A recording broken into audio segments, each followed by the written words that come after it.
At 16, I inherited $15 million. Not from a bank account, not from a will anyone knew about, from a metal box hidden behind a stone in my grandmother's chimney. A woman who'd been dead for 7 years, who I barely remembered, who knew exactly what was coming. But I'm getting ahead of myself. The night it started, I had $96, wet socks, and a stepmother who just locked me out of my childhood home 4 weeks after marrying my grief-broken father. My mother had been dead 9 months, long enough for the casseroles to stop coming, long enough for her paintings to come down off the walls, long enough for Tricia to decide I was in the way. So out I went. Into October cold with one suitcase and a box of letters I couldn't bring myself to read. I didn't know I was walking toward a cottage, toward a map, toward 3 generations of women who'd been planning this moment since before I was born. I just knew I couldn't stand still, because standing still was gonna shatter me. My name is Lila Brennan. My mother's name was Sarah. My grandmother's name was Margaret. And they were about to teach me that dead women can still fight back. Standing in the grass. The suitcase hit the wet grass before I did. I stood there on the porch, socks soaked through, October wind cutting straight through my mother's old barn jacket, the one that still smelled like her. Lavender soap and something else. Something I couldn't name. Something that was just Mom. Tricia stood behind the screen door, arms crossed. That look on her face, the one she wore when she'd made a decision and didn't want to be argued with. Thin lips pressed together, eyes flat, cold.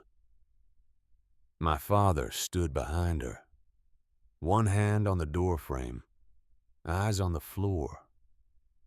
He wouldn't look at me. He hadn't looked at me in weeks, maybe longer. Maybe since the funeral when he'd stood at the graveside and Tricia had stood beside him with her hand on his arm, comforting him, supporting him, already there, already in place. Girls like you always land on their feet, Tricia said, like she was talking about a cat, some feral thing that didn't need protecting. That would be fine. That would figure it out. I didn't say anything. What was there to say? You'll be better off, she added. And I heard it then, the relief in her voice, like she'd been waiting for this moment, planning it. The lock clicked. Not slammed. Clicked. Quiet. Deliberate. Final. The porch light went out above me. Program timer. 7:30. Like always. Like nothing had changed. Except everything had changed. My mother had been dead for 9 months and 2 weeks. I'd counted every day. Every morning waking up and remembering all over again. That hollow punch to the chest.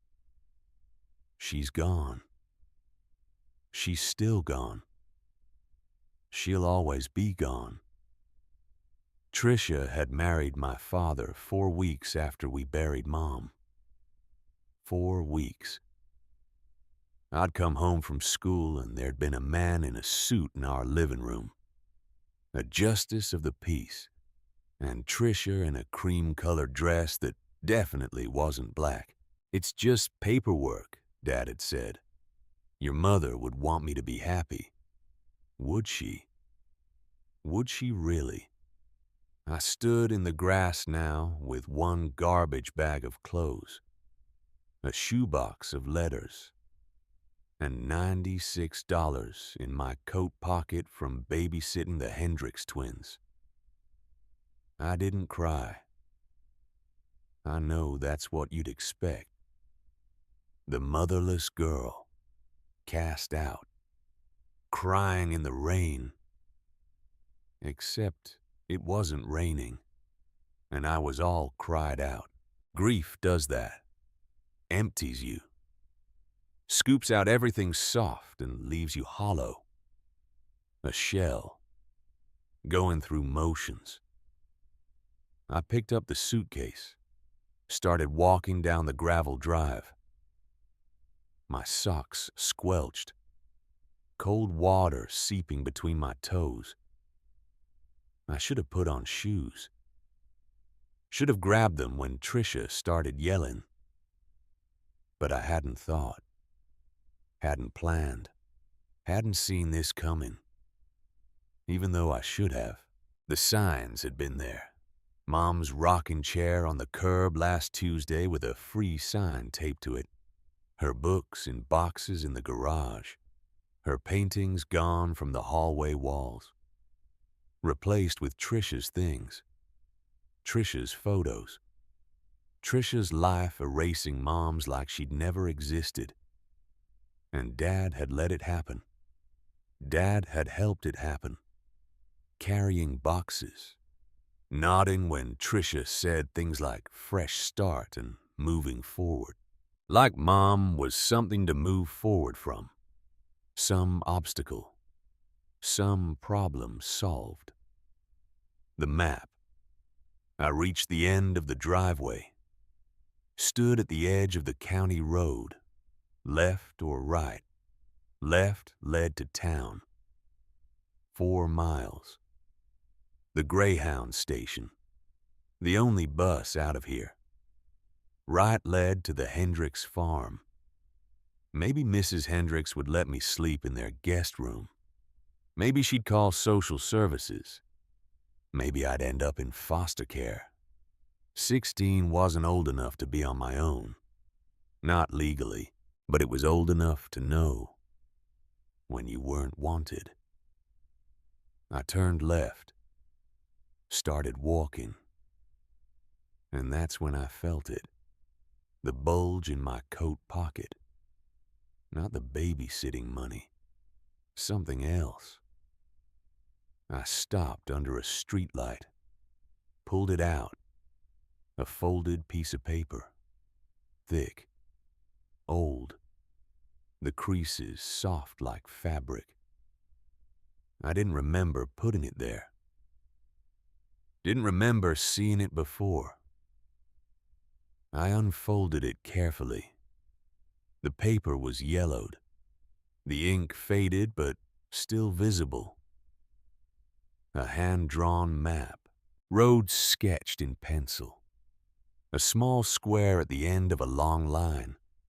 Words written in handwriting I recognized. My mother's handwriting. Mill Run Road. The square marked clearly.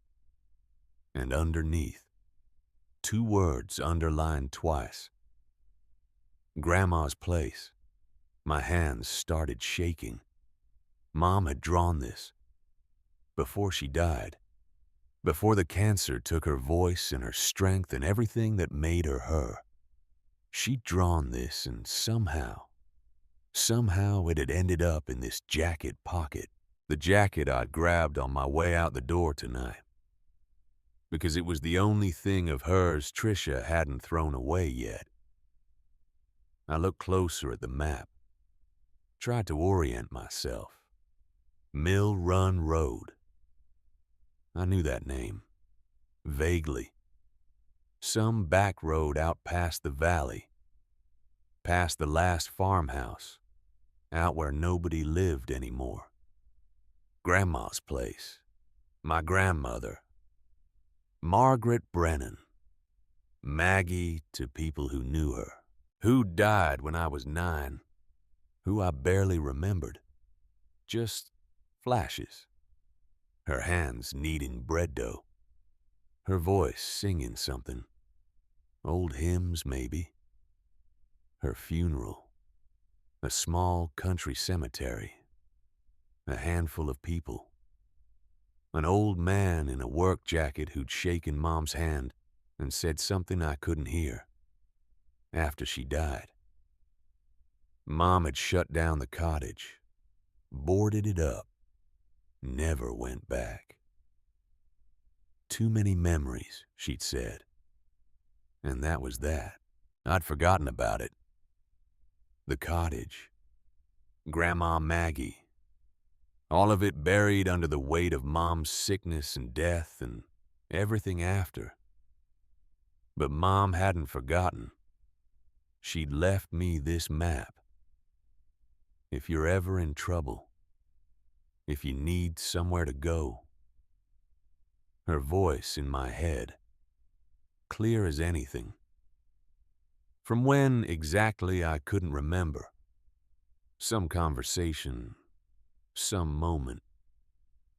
If you're ever in trouble, you go to Grandma's place. I folded the map carefully, put it back in my pocket. 4 miles to the bus station. I had $96, enough for a ticket somewhere. But where? Grandma's place. Okay, Mom. Okay. I started walking. The Greyhound Station. The Greyhound Station was a concrete box with fluorescent lights and plastic chairs. 3 other people waiting. A woman with a sleeping baby. An old man with a duffel bag. A teenage boy with headphones. Nobody looked at me. Nobody cared. I bought a ticket to Ashford Hollow, the county seat. $11. The clerk didn't ask questions. Didn't ask why a 16-year-old girl in wet socks was buying a one-way ticket at 8 o'clock on a Tuesday night. Just took my money, handed me the ticket. Next. The bus left at 8:40. I had 20 minutes. I sat in one of the plastic chairs, put the suitcase between my feet, the shoebox in my lap, letters, Mom's letters. She'd written them in the hospital, those last weeks when she was too weak to do much else. Propped up on pillows, legal pad balanced on her knees, writing, always writing, to her college roommate, to an aunt in Oregon, to her hairdresser, to me. 11 letters for me, sealed in envelopes with my name on them. I'd read 3, the week after she died. Then I'd stopped, because reading them meant hearing her voice, and hearing her voice meant remembering she was gone. And remembering she was gone meant, I don't know, breaking. Probably breaking. I stared at the shoebox now. 11 envelopes, some thick, some thin. My hand moved toward them, stopped. Not yet. Not here. Not in this fluorescent bus station with strangers watching. I pulled out my phone instead. Battery at 15%, no charger. Of course. I opened the Maps app, typed in Mill Run Road. It found it. A thin gray line. East of here. Out past Ashford Hollow. Into valley country. The nearest town listed was Ashford Hollow. Population 461. I zoomed in. The road ended. Just stopped. Nothing marked beyond it. Grandma's cottage. Out where the map gave up. The intercom crackled. Bus to Ashford Hollow. Departures gate 2. I grabbed the suitcase, the shoebox, headed for the door. And that's when I felt it again. That bulge in my pocket. Not the map this time. Something else. I stopped, reached in, pulled out. A USB drive. Small. Black. The kind you get free at conferences. I stared at it. I'd never seen this before. Ever. It hadn't been in this pocket when I grabbed the jacket. I was sure of that. Pretty sure. Unless it had been there all along. Sewn into the lining, maybe. Hidden. The bus driver honked. You coming or not? I shoved the USB drive back in my pocket. Climbed aboard. Mom's video. Found a seat in the back. Window seat. Nobody next to me. The bus pulled out. Diesel rumble. Yellow lights streaming past. I pulled out the USB drive again. Turned it over in my hands. No label. No markings. Just black plastic. There was a laptop.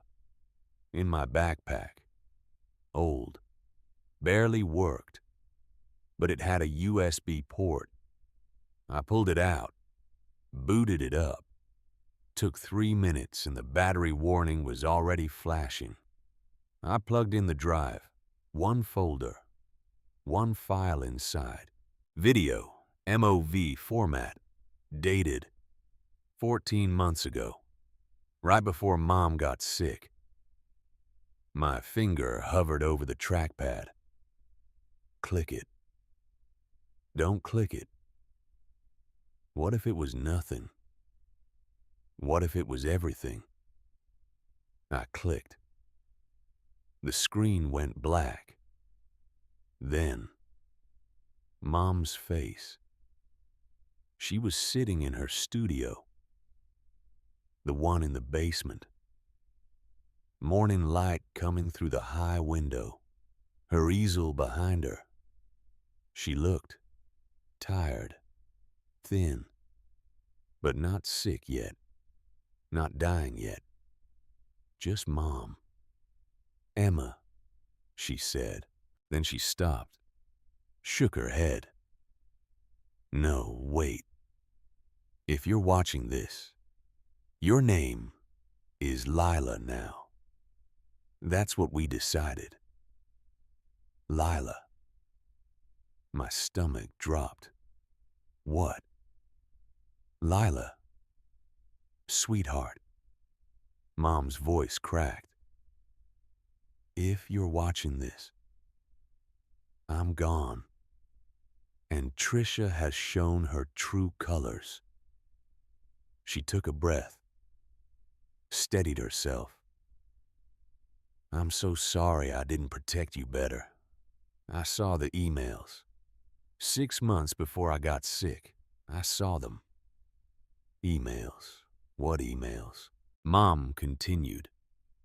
Trisha and your father. Planning. I didn't tell him I knew. I thought I could handle it. I thought I could keep you both safe. Her eyes filled. I was wrong. The video shook. Mom adjusting the camera. Listen to me carefully. Trisha didn't marry your father because she loved him. She married him for Grandma Maggie's cottage. For the land. There's something there. Something valuable. My heart was pounding now. I don't know what exactly. Grandma wouldn't tell me. She just said, it's the truth about this valley, and the people who want to lie to get it. Mom wiped her eyes. I was too afraid to open Grandma's estate, too afraid to deal with lawyers and paperwork, and I was drowning. After she died, I couldn't. She leaned toward the camera. But you're braver than me. I know you are. So listen. Go to the cottage, behind the chimney, 6 stones up. 3 stones in. Pull them straight toward you. She held up her hand, demonstrated. Pulling motion. There's a vault, metal box. Everything you need is inside. A sound off camera. Mom's head turned. I have to go. Your father's home. Lila. Sweetheart. I love you. I love you. I love you. Her hand reached toward the camera. The screen went black. The video ended. I sat there. Bus rumbling beneath me. Screen dark. Mom knew. She knew about Tricia, about the plan, about the cottage. And she'd left me this recording, this map, this, a gift. From beyond the grave. I rewound, watched it again. Her face, her voice, the crack in it when she said my name. Lila. She'd called me Lila. Why? Why change my name in a recording? Unless she knew someone else might see it, might find it. And she was protecting me, even in death, keeping me hidden, keeping me safe. The bus pulled into Ashford Hollow at 9:40. 1 hour. $85 left in my pocket. I stepped off into cold, real cold, the kind that cuts. Small town, one main street, a few shops, a general store, a diner. Everything closed except the diner. I stood under a streetlight, pulled out the map. Mill Run Road, east from here. How far? The map didn't say. I started walking, east, following the road out of town. And 9 miles later, 9 miles in wet socks in October cold, I found it. Arrival at the cottage. The sign was handmade. Weathered wood. Painted letters nearly gone. Mill Run Road. I turned. Followed the track. Gravel giving way to dirt. Trees closing in. Sugar maples. Huge ones. Older than anything. Branches meeting overhead. Nearly bare now. October having stripped them. 4 in the morning. The sky just starting to gray at the edges. I'd walked for hours. Through dark. Using my phone flashlight until the battery died. Then just walking. Feeling my way. My feet were numb. My socks long since disintegrated. Just bare feet on dirt now. The track curved, opened into a clearing. And there it was. The cottage. Small, square. Stone walls dark with age. Roof sagging at one corner. Windows boarded with plywood. But standing. Still standing. I walked toward it slowly. Suitcase dragging. Every step an effort. The front door had a padlock. Rusted. Old. The key is under a flat stone by the step. Mom's voice again. From when? I didn't know. Some memory. Some moment I'd forgotten. I looked. There. A flat stone. Darker than the others. I lifted it. And there. A key. Brass. tarnished, but solid. I picked it up, fitted into the padlock. It turned, smooth, like it had been waiting. The lock fell open. I pushed the door.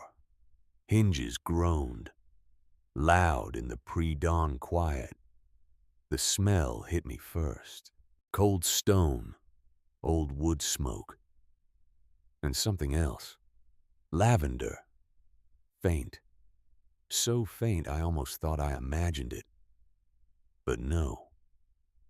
It was there. Grandma Maggie's smell. 7 years later, and the house still held it.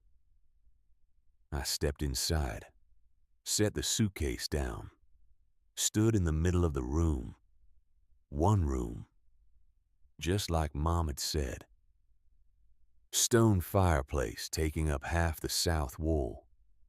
A cast iron stove. A wooden table. 2 chairs. A ladder leading up to a loft. I could just make out a bed up there. Covered in blankets. Everything covered in dust. But intact. Preserved. Like a museum. Like time had stopped the day Grandma died and never started again. I walked to the fireplace, ran my hand along the mantel. Dust came away on my fingers, but underneath, smooth wood, solid. My legs gave out, just stopped working. I sat down right there on the hearth stones, cold seeping through my jeans. And for the first time since Trisha locked that door, for the first time since I started walking, I cried. Not pretty crying, not quiet crying, ugly crying, sobbing. The kind that comes from somewhere deep and doesn't stop. I cried for Mom, for Grandma, for Dad who'd let me go without a fight. I cried for myself, 16 and alone and so tired. I cried until there was nothing left, until I was empty again. Then I pulled off my destroyed socks, climbed the ladder to the loft. The bed was exactly as I'd seen it from below. 3 wool blankets, faded, smelling like cedar. I crawled under them, still wearing Mom's jacket, pulled it tight around me, and I slept, deep, dreamless, the sleep of the dead. First morning I woke to daylight streaming through gaps in the boards over the loft window. For a second I didn't know where I was. Then it all came back. The cottage. Grandma's cottage. I sat up, every muscle screaming. My feet. Oh God, my feet. I looked down, blistered, bloody, swollen. 9 miles. I'd walked 9 miles barefoot in the dark. Stupid. So stupid. But I was here. I'd made it. I climbed down the ladder, slowly. Each rung agony. The main room looked different in daylight. Less museum, more lived in. A hand pump over a stone sink in the corner. I walked over, tried it. Nothing. I pumped harder. The handle groaning, rusty. Nothing. Nothing. Then, a cough. A sputter, brown water. Then clear. I pumped until it ran steady. Cold, iron tasting. I cupped my hands, drank. It was the best water I'd ever tasted. I found a cloth, soaked it, cleaned my feet as best I could. They looked worse in daylight. I needed bandages, antiseptic, food. I went back to my suitcase, opened it. One change of clothes, a sweatshirt, underwear, a hairbrush. The garbage bag Tricia had thrown at me. That's what I'd grabbed. Random things. But at the bottom, wrapped in the sweatshirt, a jar of peanut butter, a box of crackers. I must have grabbed them. In the chaos. Some survival instinct.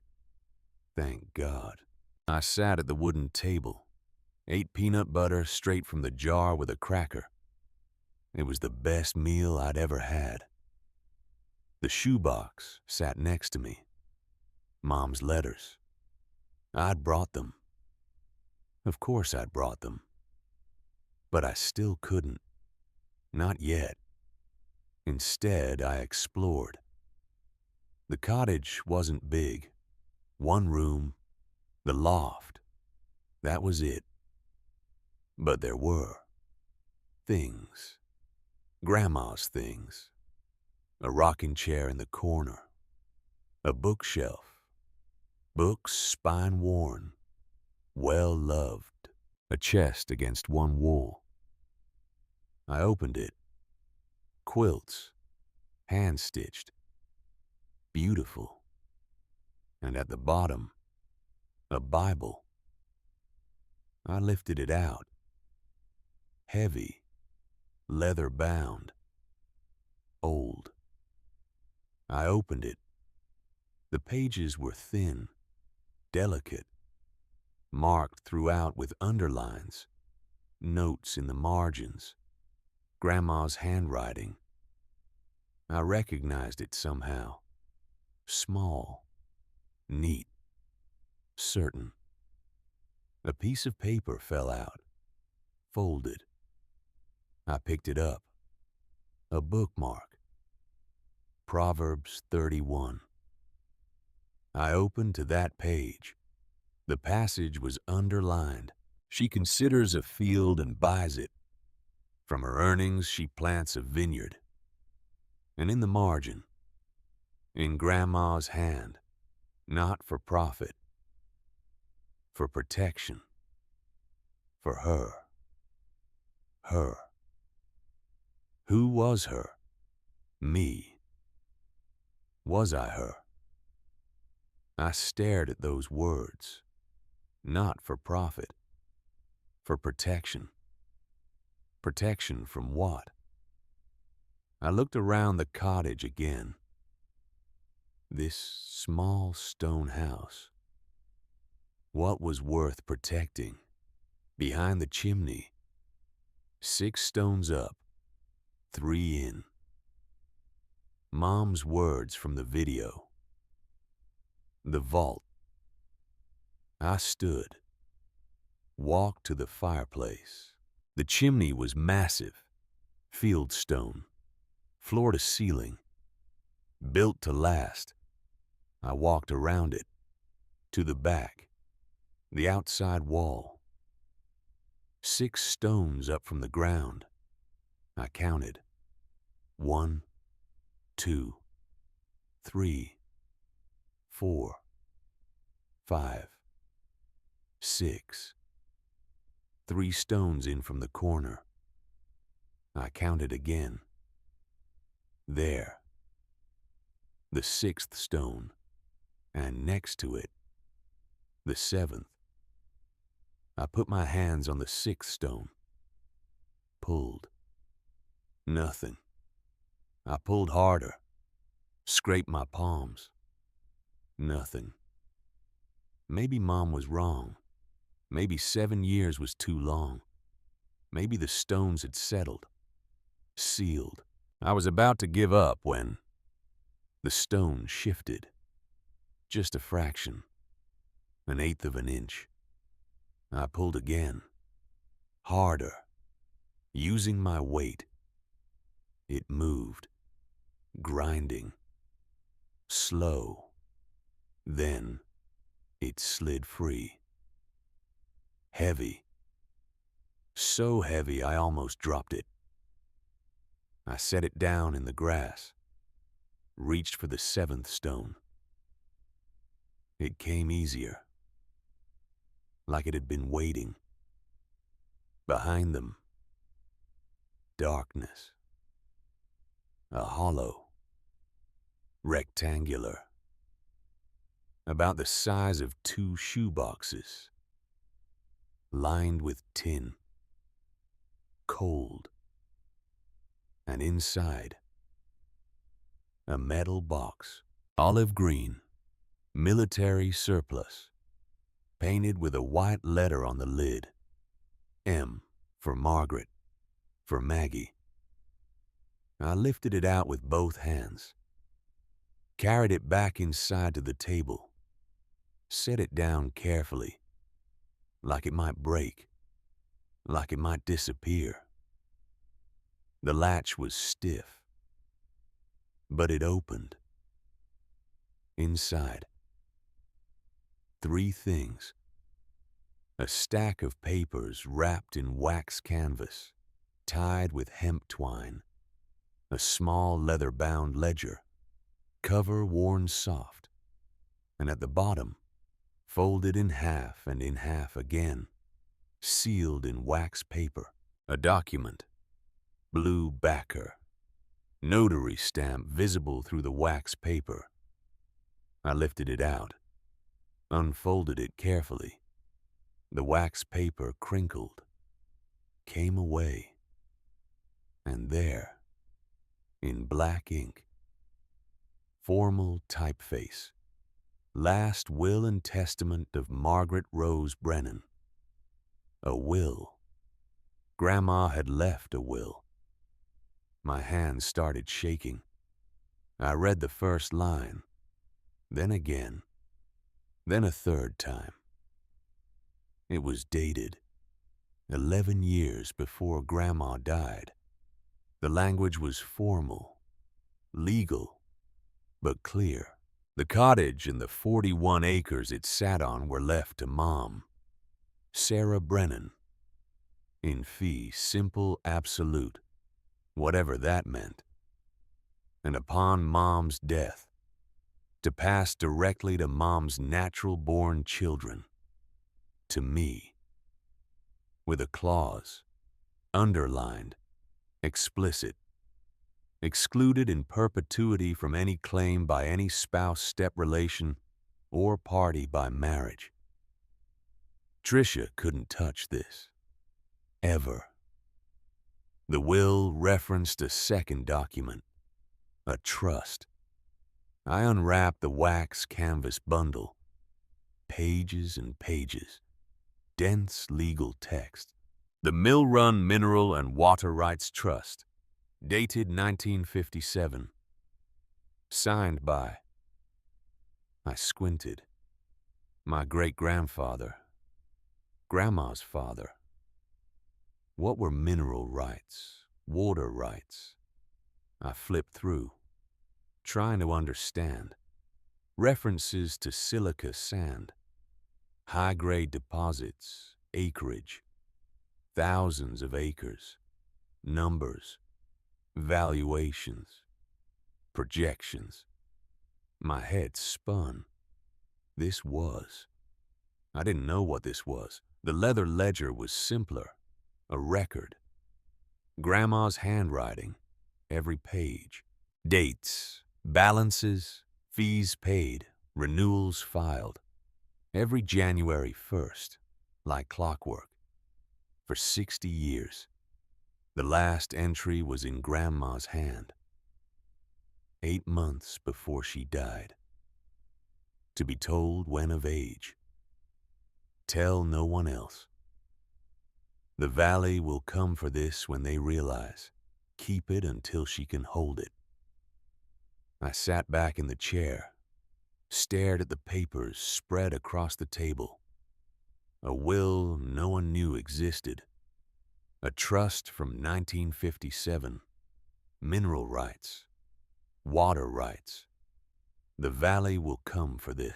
Who was coming? What did they want? And why had Grandma hidden this for me? A granddaughter she barely knew. A sound outside. A car. I froze. The engine cut. A door slammed. Footsteps on the gravel. A knock at the door. 3 times. Hard. I shoved the papers back in the box, closed it, shoved it under the table. Another knock. Harder. Miss Brennan, I know you're in there. I need you to open the door, please. A man's voice, official sounding. I walked to the door, opened it a crack. The countdown begins. A man in a tie. 45 maybe. Thinning hair. Folder under his arm. County plates on his car. Lila Brennan, he said. Not a question. I didn't answer. I'm Don Vickery, County Assessor's Office. I'm gonna need you to step outside, please.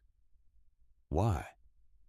Because this property is currently in probate dispute, and there's some question as to whether you have the legal right to be here. He said it like he was reading from a form, like it wasn't personal, but I saw his eyes going past me, into the cottage, to the box under the table, to my suitcase by the door. I saw something move in his face, something that wasn't on any form. He looked, for half a second, like a man doing a job he didn't want to do.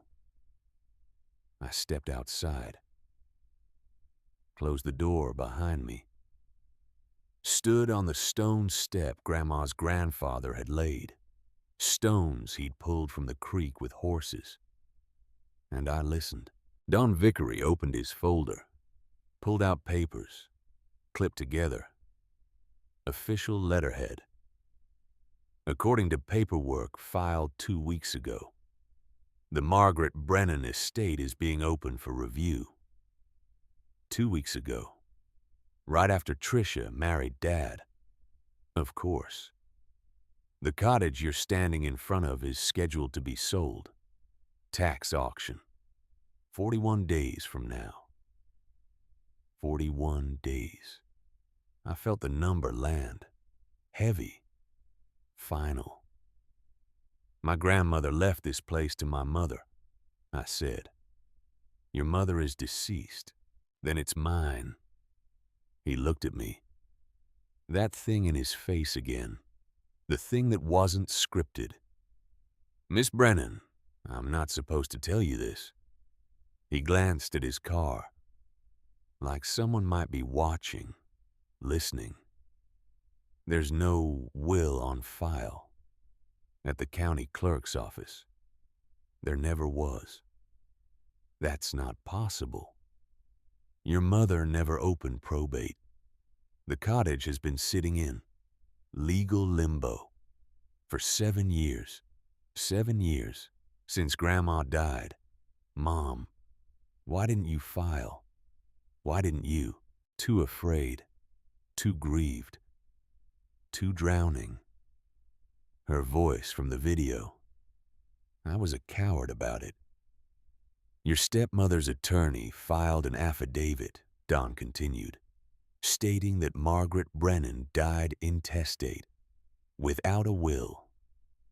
Intestate. I knew that word. Meant the state decided who got what.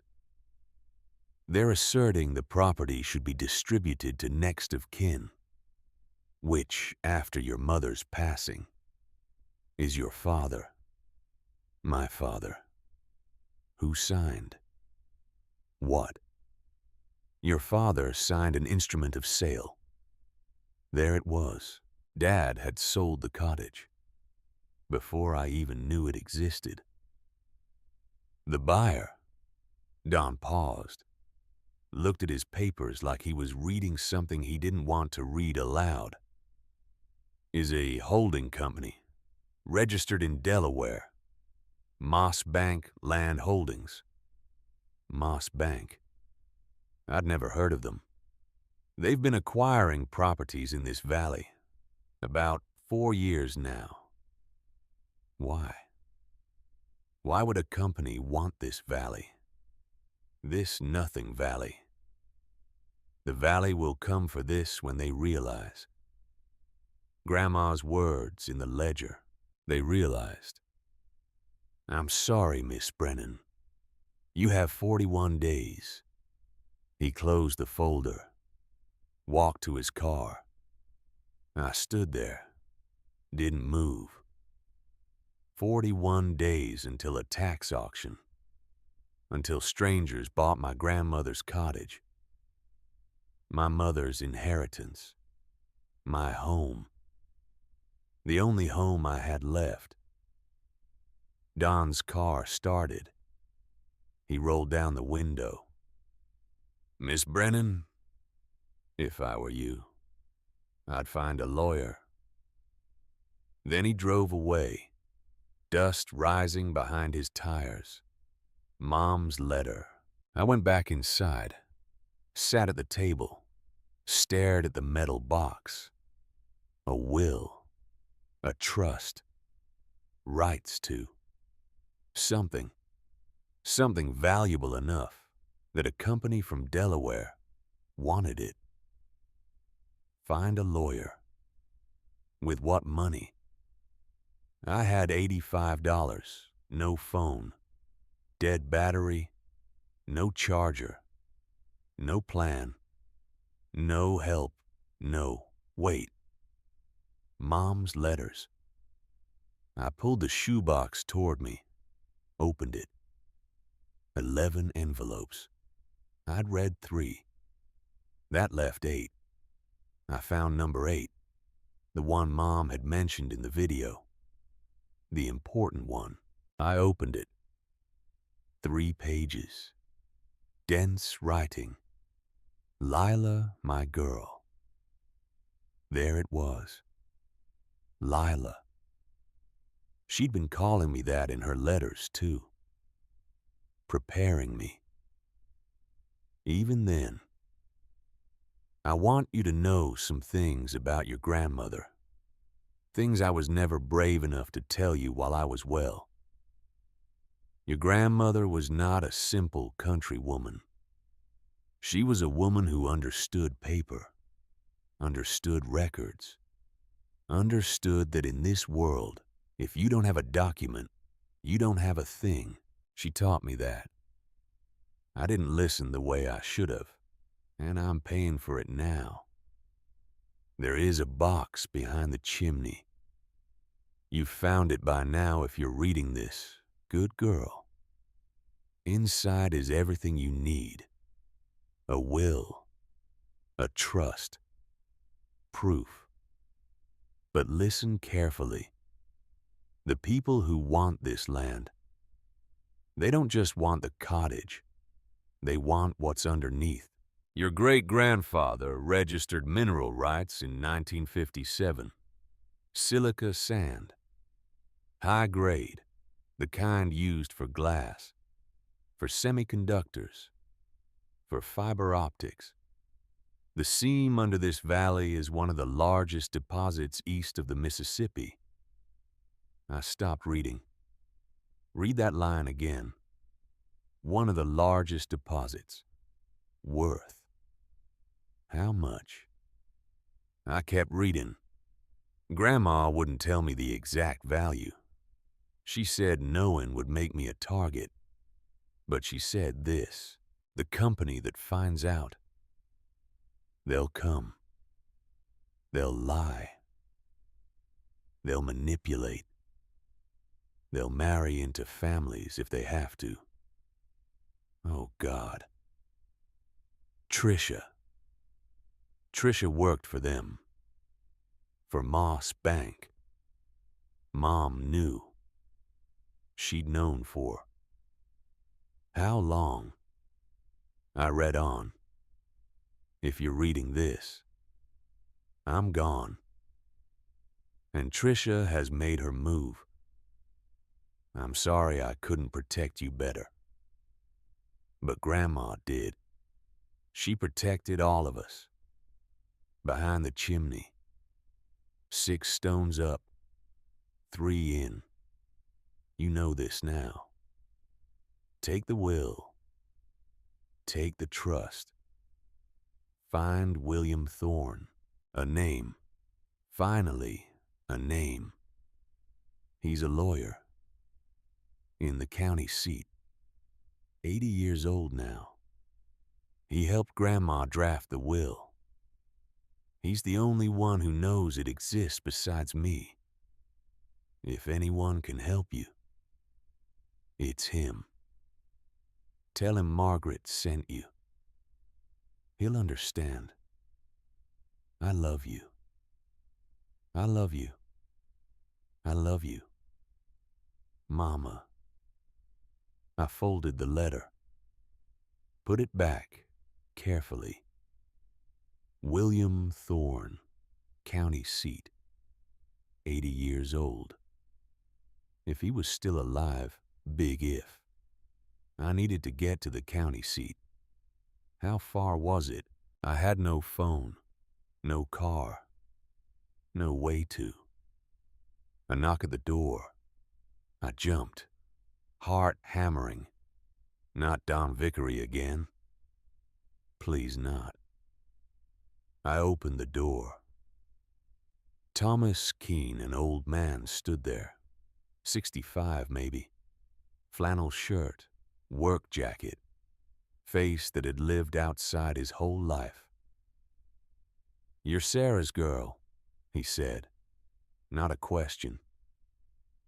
Yes, sir. He nodded slowly. Didn't smile. But something in his face softened. Thomas Keene. I run the farm half a mile back. Sugar maples end where my land starts. He gestured vaguely behind him. I saw the smoke from your chimney yesterday. Figured someone was here. I hadn't lit a fire. Then I remembered, when I'd first arrived, the smell of old smoke. Haven't lit one yet, I said. You will. Gets cold at night. October heading to November. We stood there. Him on the step, me in the doorway. Your grandmother was a friend of mine, he said finally. 40-some years.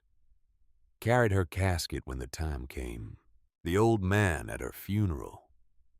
The one who'd spoken to Mom. You're the one who said she was the last honest person you knew. His eyebrows went up. You remember that. You were what?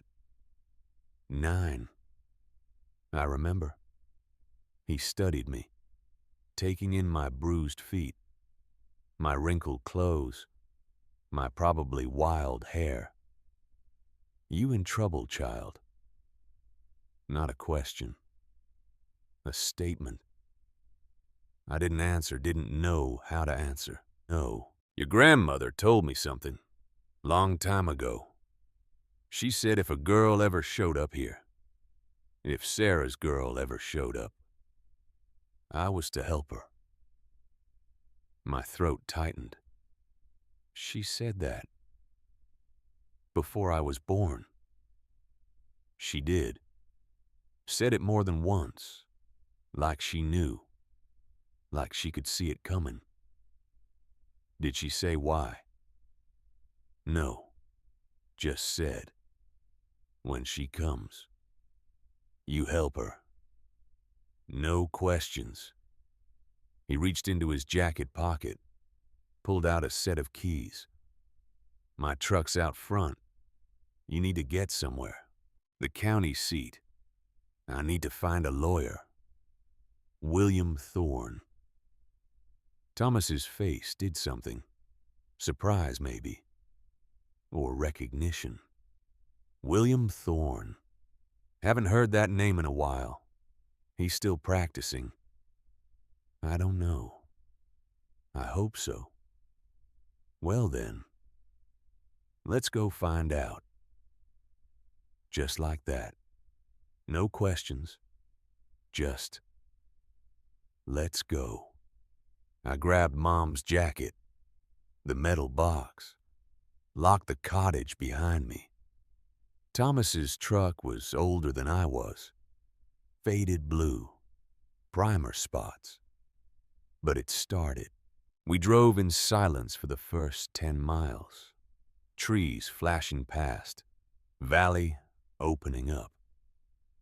Finally, Thomas spoke. Your grandmother ever tell you about this valley? No, sir. I barely knew her. She loved this place. Not the sentimental way, the fierce way. Like a mama bear. He shifted gears. The truck, groaning. People been trying to take pieces of this valley long as I can remember. Developers, mining companies, now it's these land-holding outfits. Moss Bank. They've been buying up farms, last 4 years, offering double market value. Triple. Some folks took the money, moved away. Can't blame them. Why do they want it? Thomas glanced at me. You really don't know. I know there's silica sand. Under the valley, my mom's letter said. Silica sand, yeah. That's the nice way to say it. What they really want is to tear up 2,000 acres, strip mine it, turn this whole valley into a pit. 2,000 acres. Destroyed. They can't do that, can they? They can if they own the mineral rights, and they've been trying to acquire those rights for years. Problem is, someone already owns them. He looked at me. Your grandmother. My grandmother, who died 7 years ago. And now you, Thomas said. Me. We drove the rest of the way in silence. William Thorne's office. The county seat was bigger than Ashford Hollow. Still small, but real buildings. A courthouse, offices. Thomas parked in front of a brick building. 2 stories, old, solid. This is it. William's office used to be 2nd floor, if he's still around. I got out, clutched the metal box. You want me to come in? Thomas asked. No, thank you. I need to do this part. He nodded. I'll be here. Take your time. The door had a frosted glass panel, gold lettering, half worn away. William Thorne, attorney at law. I pushed it open. A narrow staircase, worn carpet, dust motes in afternoon light. I climbed, each step creaking. At the top, a door.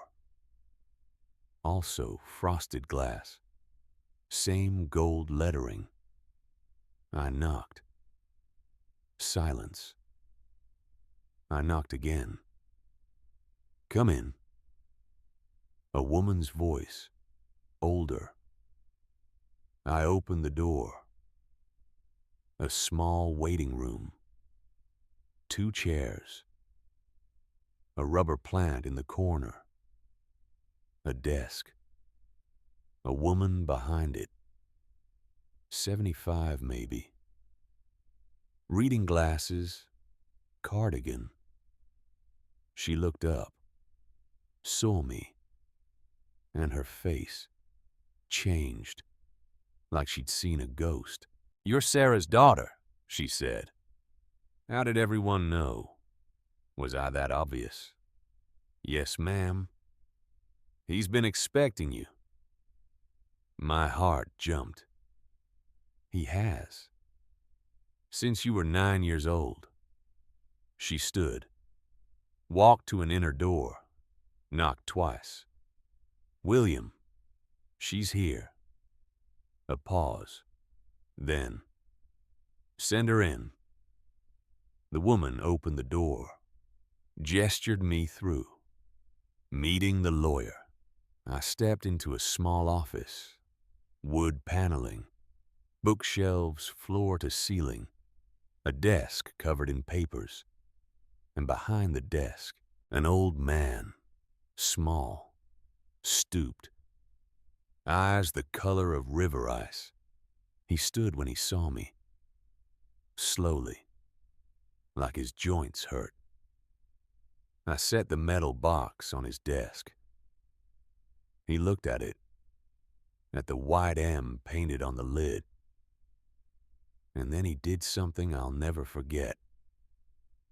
He put one hand flat on top of the box, closed his eyes, and stayed like that for a full minute.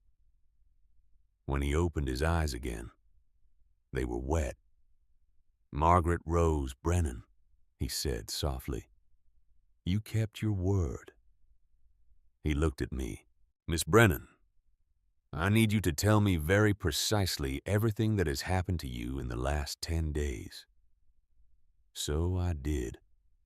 The porch, the socks, the lock clicking, the bus, the walk, the cottage, the vault, the will, Don Vickery, the 41 days, the tax auction, Moss Bank. He took notes on a yellow legal pad, didn't interrupt. When I got to the part about the tax auction, his pen stopped moving. 41 days, he repeated. Yes, sir. He set the pen down, folded his hands.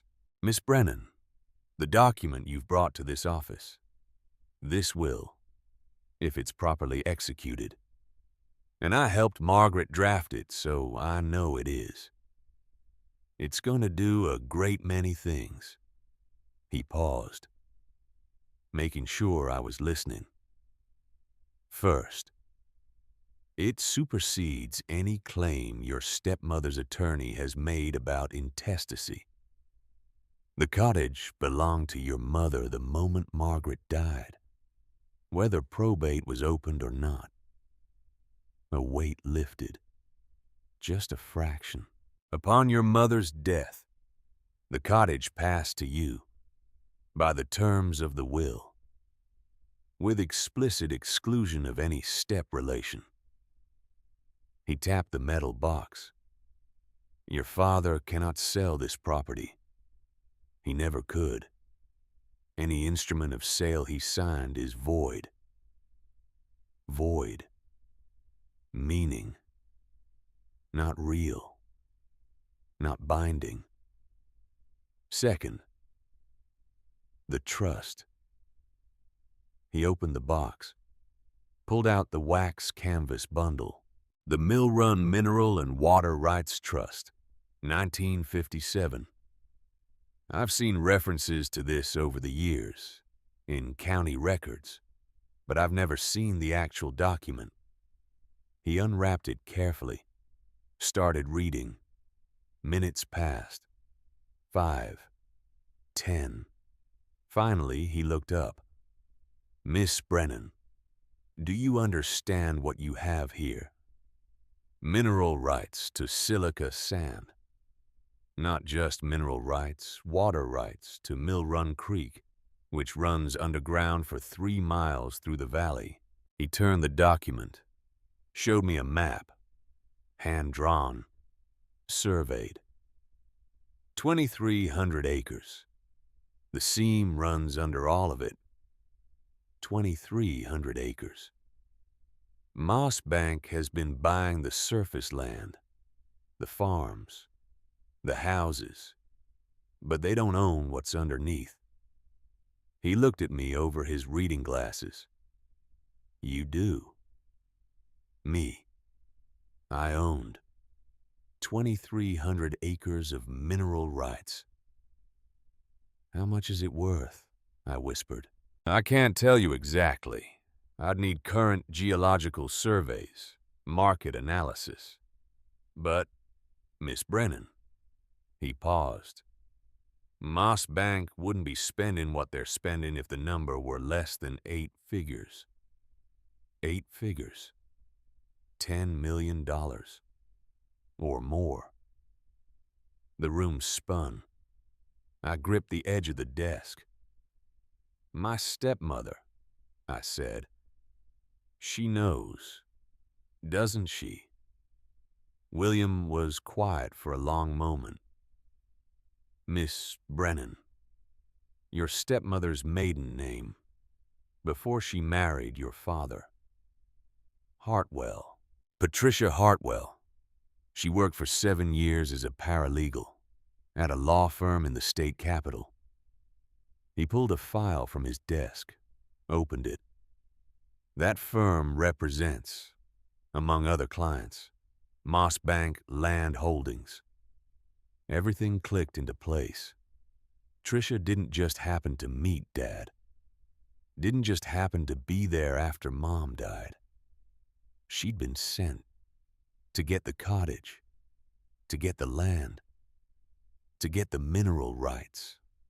And when Mom wouldn't open probate, when the cottage sat in legal limbo, Tricia married my father, got close to the family, waited for Mom to die, then moved in for the kill.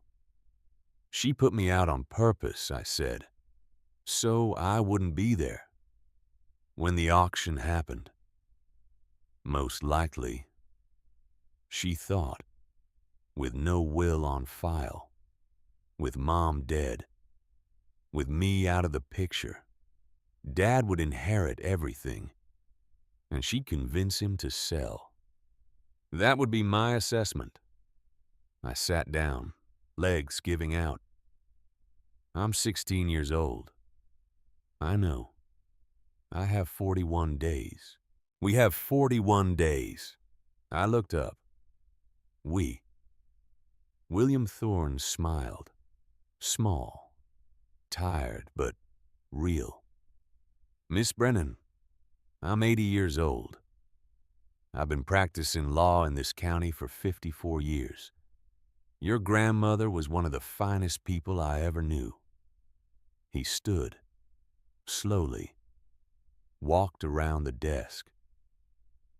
I made her a promise that if you ever came, if you ever needed help, I'd see this through. He held out his hand. So let's see it through. I took his hand, shook it, and for the first time since Tricia locked that door, I felt something in my chest that wasn't grief. That wasn't fear. Hope. Small. Fragile. But there. What do we do first? I asked. First, we file this will with the county clerk. Today, right now. He gathered the papers, put them in his briefcase. Then, we file an emergency petition with the probate court and a lis pendens on the cottage property. What's a lis pendens? A legal instrument that basically nails a note to the courthouse door, saying this property is in dispute. Do not even think about selling it. He smiled again, fiercer this time. By the end of the week, that tax auction will be canceled. Your father's sale agreement will be void, and Moss Bank will receive a very pointed letter. He looked at me. Miss Brennan, your grandmother planned this 12 years ago. Your mother set it in motion before she died. Now it's our turn.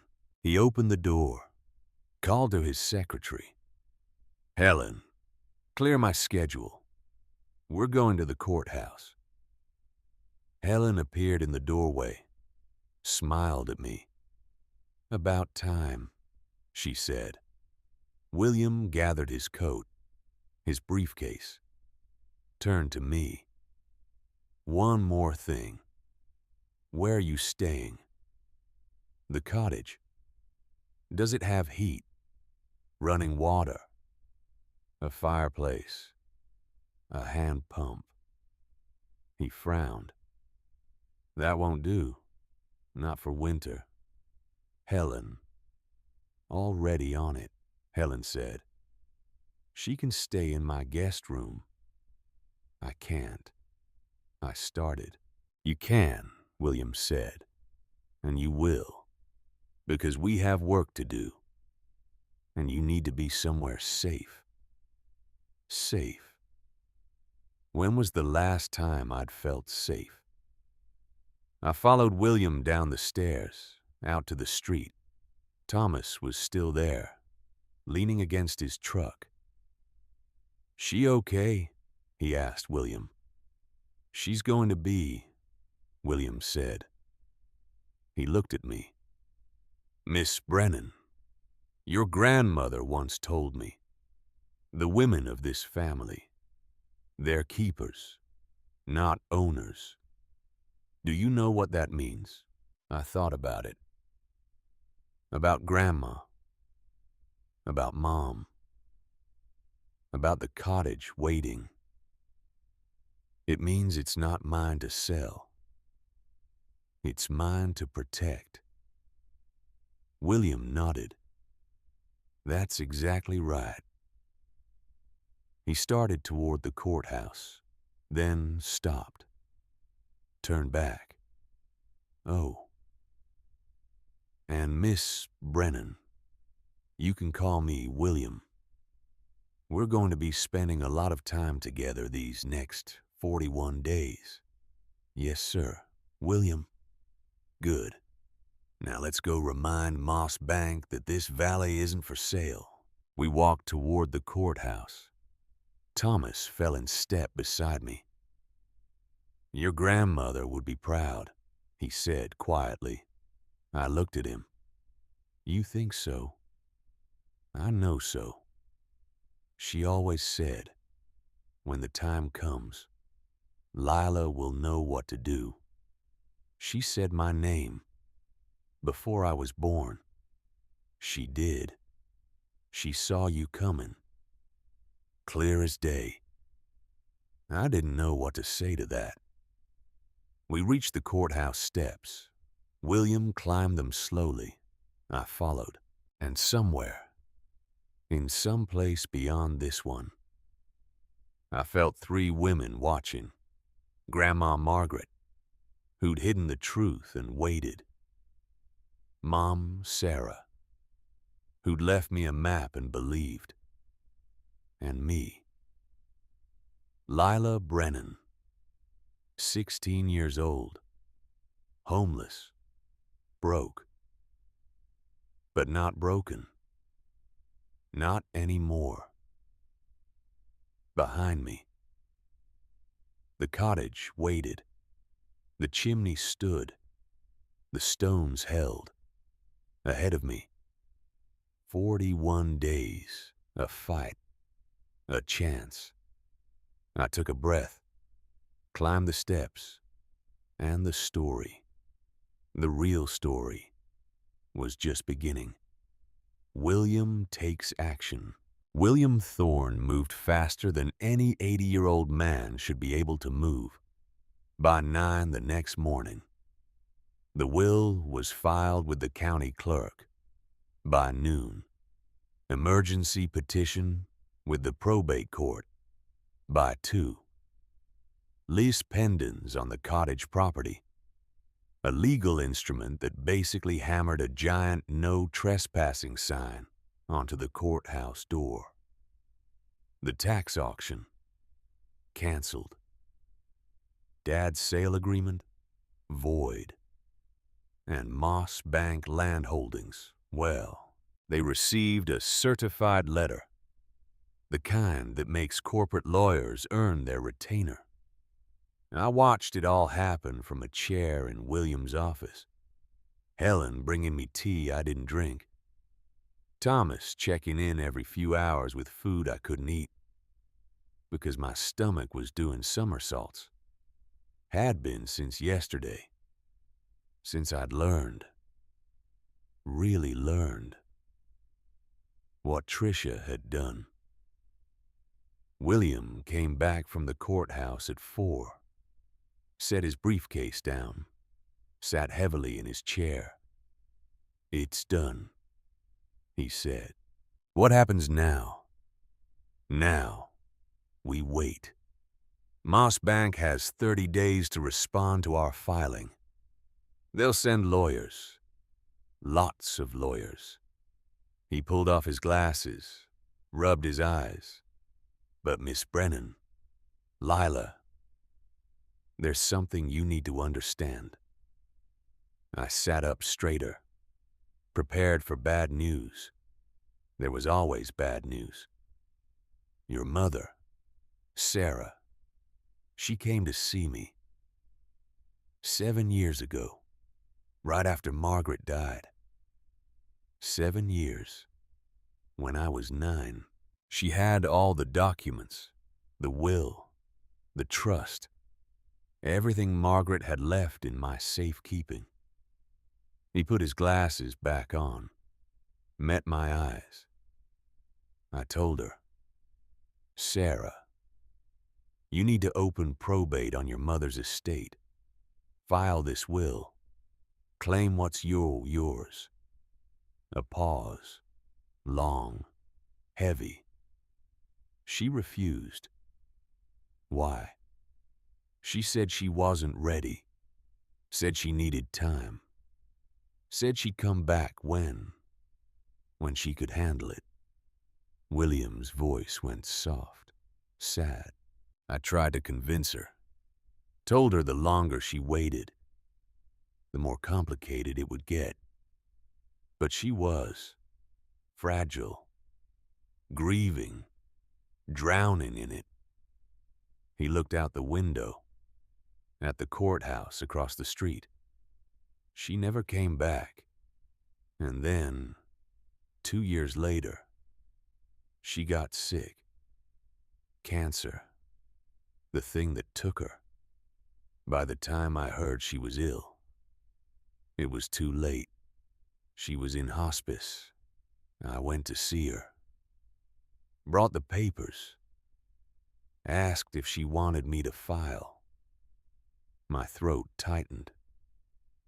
What did she say? She said, "Take care of my daughter. When the time comes, you'll know." William looked at me, eyes wet behind his glasses. And then she made me promise, "Don't file until Lila comes to you. Not before. She has to find it herself. She has to choose it. Choose it. Choose this fight. This burden." She was protecting you, William said. In the only way she knew how, by making sure you were ready when it happened.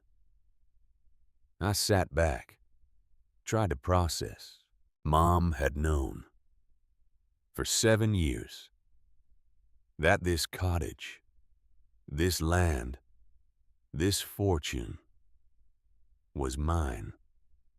And she'd left it hidden, left it waiting, until I needed it most. Until the night Tricia locked me out with nowhere to go. "She saw it coming," I whispered. "Didn't she? She knew Tricia would do this." "I believe so. Yes." The room spun. I gripped the armrests. Mom had orchestrated this, from her deathbed, a plan, a map, a way forward, for me, the billboard. "I need air," I said. Stood. Too fast. The world tilted. William stood too. "Helen, get her some water." "I'm fine. I need to walk." I headed for the door. Down the stairs, out into late afternoon. The courthouse square was quiet. A few people. A dog. Normal life happening. While mine was. What even was my life anymore? I walked. No destination. Just moving. And that's when I saw it. The billboard. New. Freshly installed. At the edge of the square. Moss Bank Land Holdings. Building the future of the valley. An artist's rendering. Gleaming buildings. Paved roads. Development. And underneath, in smaller text. Current projects, Valley Industrial Park. Projected completion, 2028. Industrial Park. They were going to turn the valley into what? Factories, warehouses, strip mines. I stared at that billboard, at the fake future it promised, and something hardened in my chest. Something cold, clear. No, not my valley. Not my land. Not on my watch. I turned, walked back to William's office. He was on the phone when I came in, arguing with someone, his voice sharp. "I don't care what your client wants. My client owns the mineral rights. Your extraction plans are. Yes, I'll hold." He looked at me, covered the receiver. "Moss Bank's legal team. They want to negotiate. Tell them no. Lila. Tell them. No negotiation. No extraction. No industrial park. Nothing." William studied me. Then, a small smile. "You're sure?" "I'm sure." He uncovered the receiver. "My client declines your offer. No. There is no counteroffer. Good day." He hung up. Well, that was satisfying. I sat down. What happens now? Now, they escalate. They'll file motions, challenge the will, claim undue influence, improper probate. Every trick in the book. Can they win? No, but they can delay. Tie this up for years. Cost us, cost you. A lot of money in legal fees. Money I didn't have. $85 to my name. William saw my face. I work pro bono for cases I believe in. And I believe in this one. I can't let you do that. You can't stop me. I'm old and stubborn, and I made your grandmother a promise. The investigation. He pulled out a file, thick, stuffed with papers. Besides, I've been researching Moss Bank, and I've found interesting things. He opened the file, showed me a printout, corporate registration, Delaware, standard stuff. Richard Hartwell, CEO. Hartwell, same last name as Trisha's brother, I said. Her older brother. By 12 years. Raised her after their parents died. Put her through school. Got her the paralegal job at Keller Maddox and Drew. The law firm. The one that represented Moss Bank. She didn't just work for them, I said slowly. She was, what? A plant, a spy. We can't prove that, yet. But yes, that's my assessment. He showed me another document, email records, subpoenaed from the law firm. This is from 6 years ago. Richard Hartwell to Tricia Hartwell. Subject line, Valley Project Update. I read, skimming. Legal jargon. Then, target property identified. Brennan Cottage. 41 acres. Key parcel for access to deposit. Recommend infiltration strategy. Infiltration. Like we were. What? An enemy fortress. Keep reading, Williams said. Subject has one daughter, Sarah Brennan. Widowed. Vulnerable. Suggest approach via spouse replacement. Long-term investment required. Spouse replacement. They were talking about my father. About manipulating him. Using him to get to the cottage. How long? I said, voice shaking. How long was she planning this? Based on these emails, at least 6 years. Probably longer. 6 years. I would have been 10, maybe younger. Tricia had been circling my family, waiting for the right moment, for Mom to be weak enough, vulnerable enough, for Dad to be desperate enough. There's more, William said gently. He showed me another email, more recent, 2 years ago. Sarah Brennan diagnosed, stage 3. Prognosis 12 to 18 months. Accelerate timeline. I couldn't breathe. Tricia had known Mom was dying, and she'd, what? Celebrated it, saw it as an opportunity. Lila, Williams said, I need to ask you something, and I need you to think carefully before you answer. I looked up, tears blurring my vision. Do you want to go after them? Criminally. This could be fraud, conspiracy, maybe more. Did I want Tricia in jail? Did I want Richard Hartwell prosecuted? Did I want revenge? I thought about it. About Mom. About Grandma. About what they would want.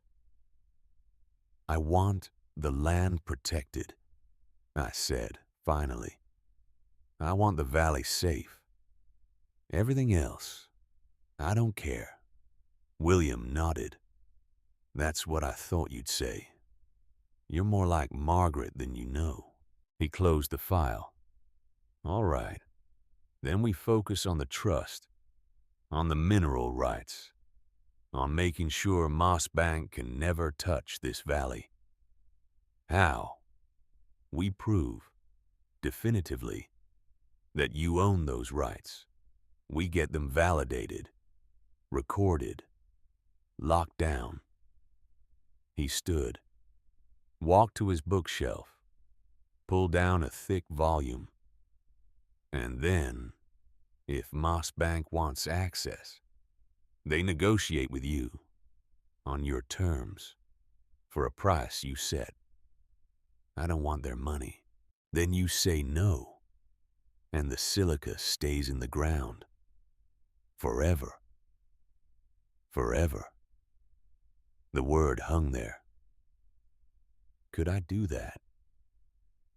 Could I sit on $15 million, maybe more, and just leave it? I thought about the billboard, the industrial park, the valley torn apart. Yes, I could do that. Okay, I said. Let's prove it. William smiled. That's my girl. Carol's report. The investigation took 3 days. William hired a private investigator, former FBI, woman named Carol with short gray hair and eyes that missed nothing. She dug into Trisha's background, into Richard's, into Moss Bank's corporate structure. And what she found, God, what she found. I sat in William's office, Carol across from me, spreading photos on the desk. Trisha Hartwell, she said. Age 38. Born Patricia Ann Hartwell in Delaware. Parents died when she was 12. Car accident. Brother Richard became her legal guardian. She laid out a photo. Trisha as a teenager. Thin, scared looking. Richard was 24, recent MBA, working in real estate development. He raised her, put her through community college, got her the paralegal certification. Another photo. Trisha in her 20s, professional headshot, confident now. She worked at Keller Maddox and Drew for 7 years, specialized in land acquisitions, mineral rights, became Richard's go-to person for the Valley Project.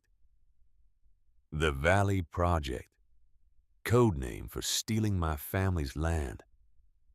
6 years ago, Richard identified the Brennan cottage as essential to the development plan, access point to the silica deposit.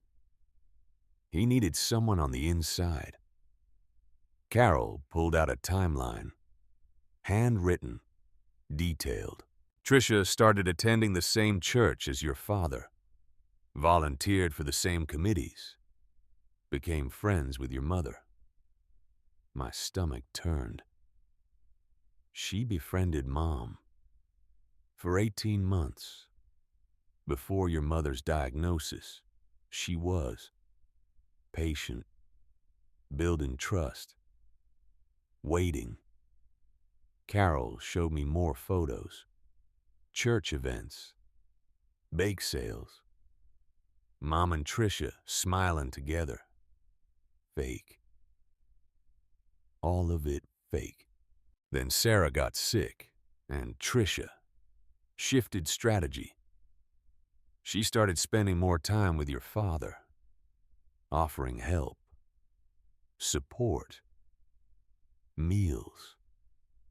I remembered, sort of, a blur, those last months with Mom.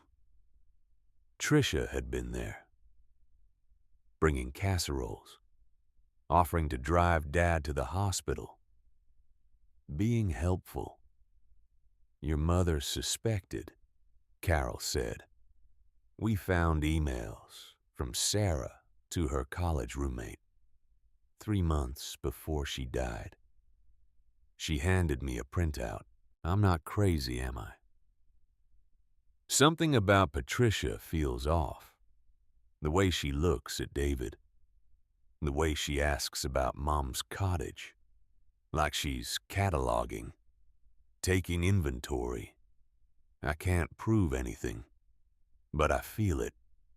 She wants something. Mom had known, even then, even dying. She'd seen it. Why didn't she say anything? I whispered. My guess, Carol said. She was trying to protect you and your father. If she confronted Trisha, made it public, it would have destroyed what little stability you had left. So she stayed quiet, watched, waited, and left me a map.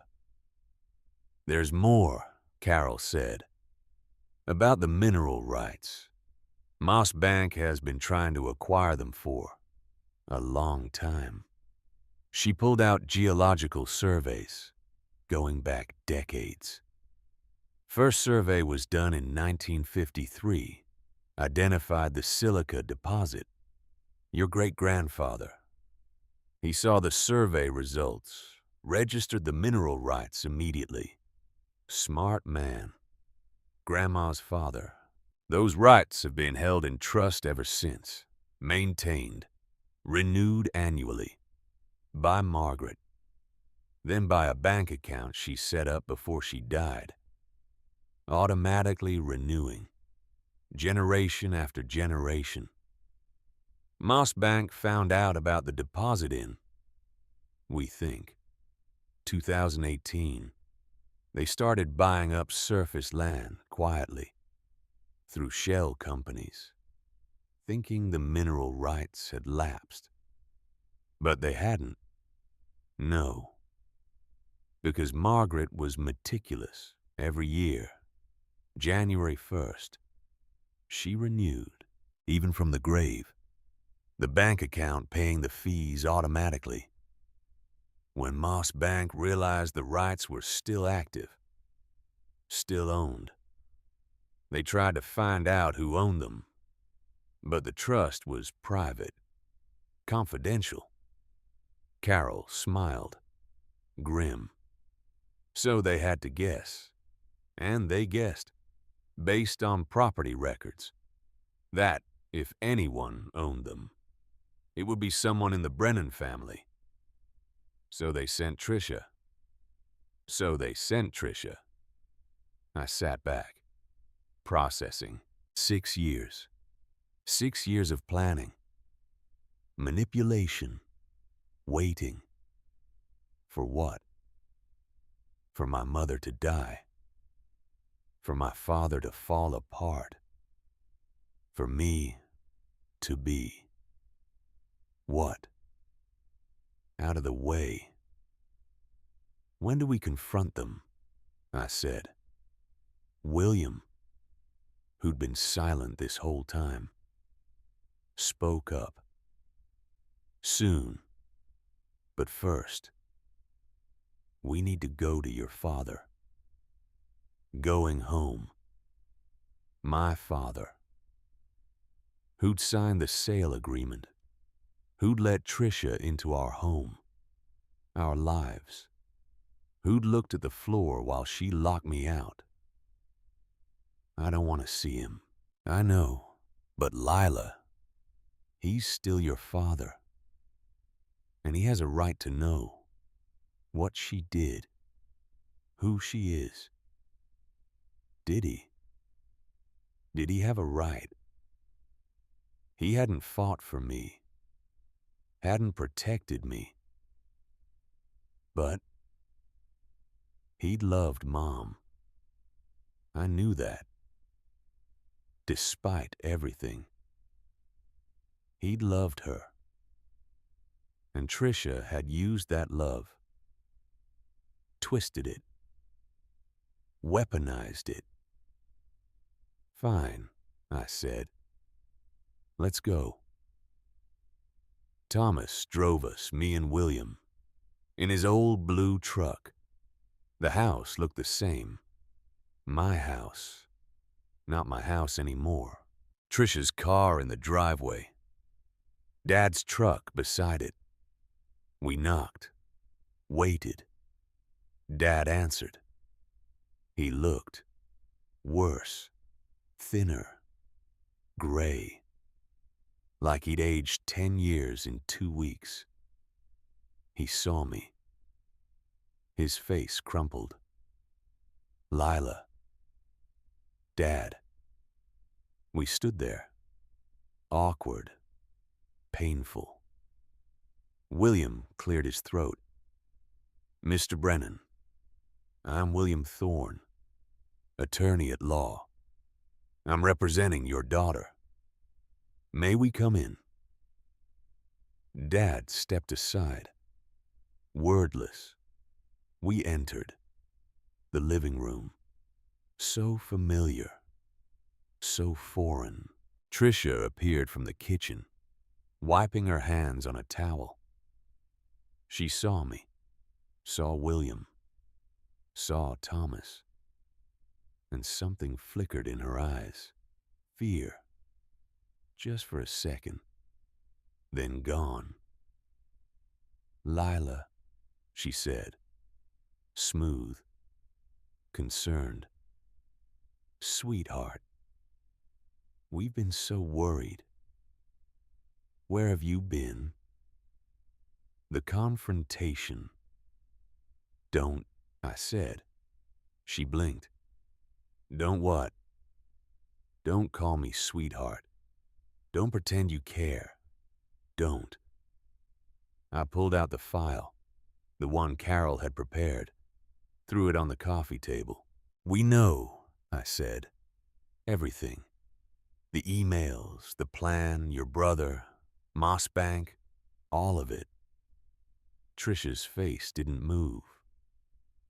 Not a muscle.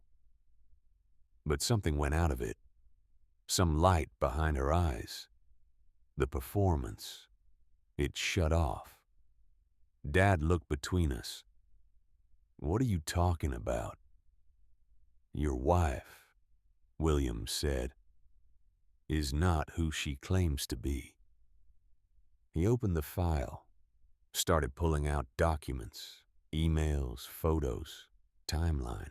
Patricia Hartwell, sister of Richard Hartwell, CEO of Moss Bank Land Holdings, the company that's been trying to acquire your mother-in-law's property. Dad picked up an email. Read it. Face going pale. This can't be. It is, I said. She worked for them, for the law firm that represents them.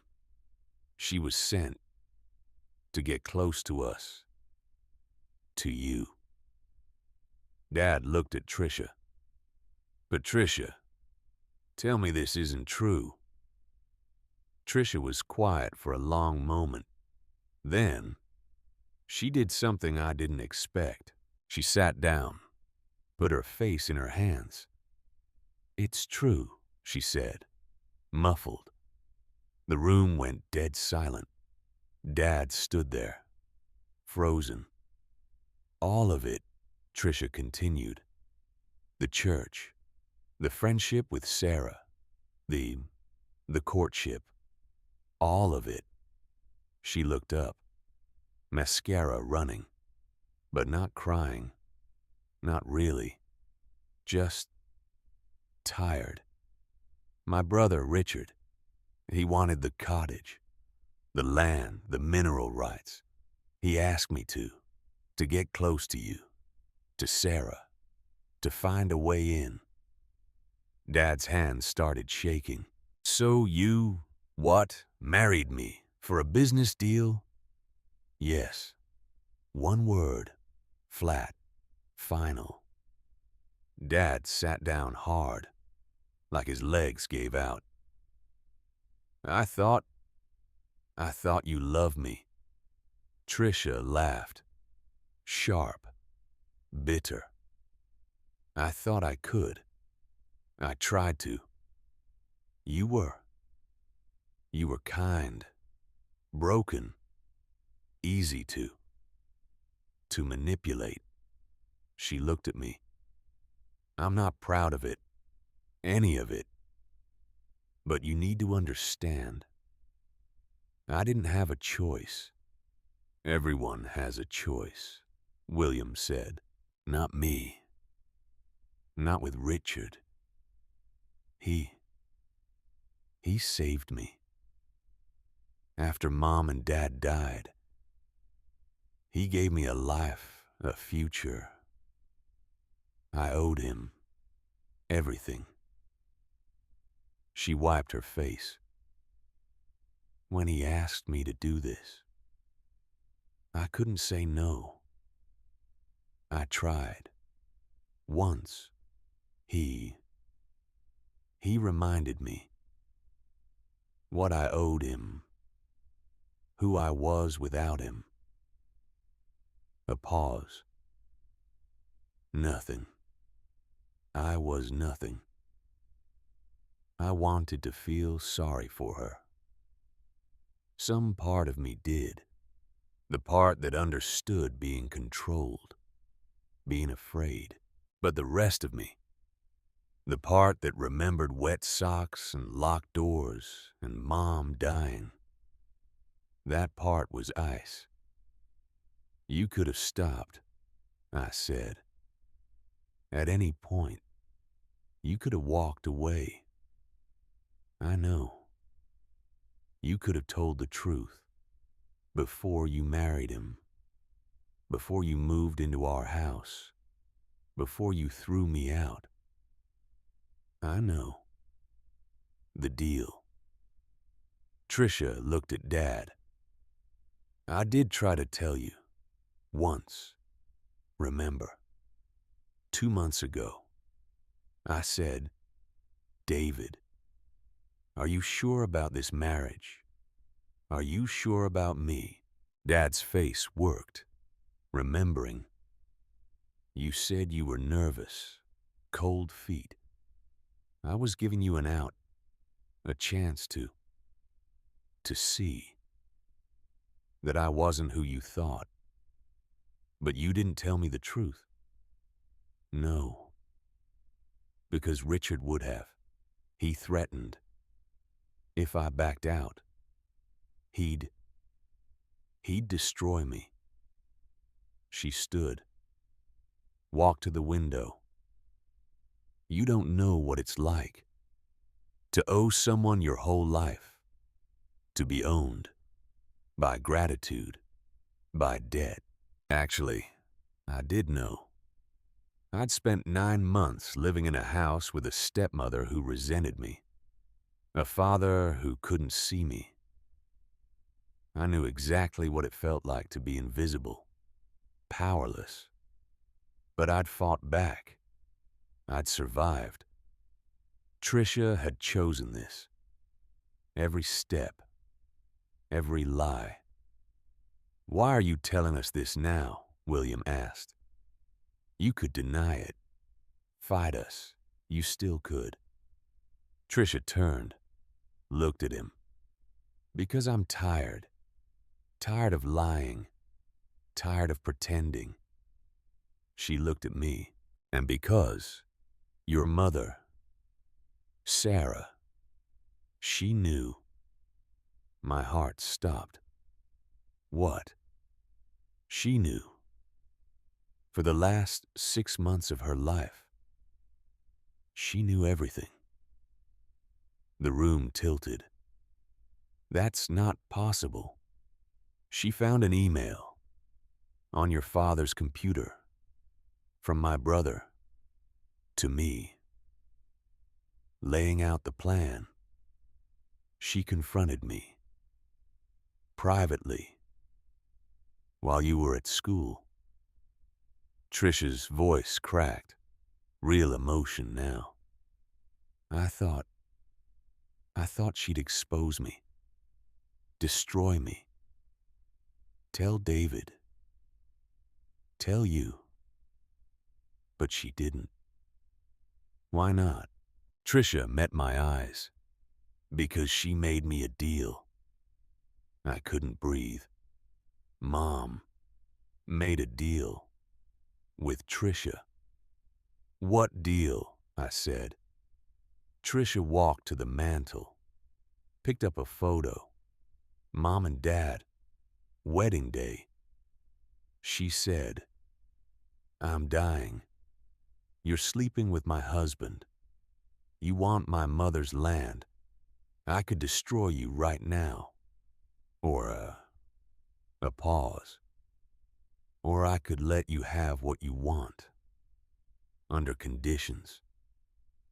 What conditions? First, you let me die in peace.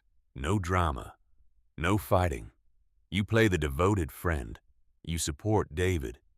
You make my last months bearable. God. Mom. Negotiating on her deathbed. Second, you don't hurt Lila. When I'm gone, you don't. You don't throw her out. You don't cut her off. You let her finish high school. You let her grieve. Tricia's hands shook. And third, when the time comes, when Lila figures it out, When she finds what Margaret left, you tell her the truth. All of it. You confess. She set the photo down. In exchange, she'd give me what I wanted. She'd give me David without a fight. She'd even encourage the marriage, make it seem like her dying wish. My knees buckled. Thomas caught my arm, steadied me. She wanted you to marry Dad. She knew he'd fall apart after she died. Knew he needed someone, something to keep him standing. She didn't want him to be alone. Tricia looked at Dad.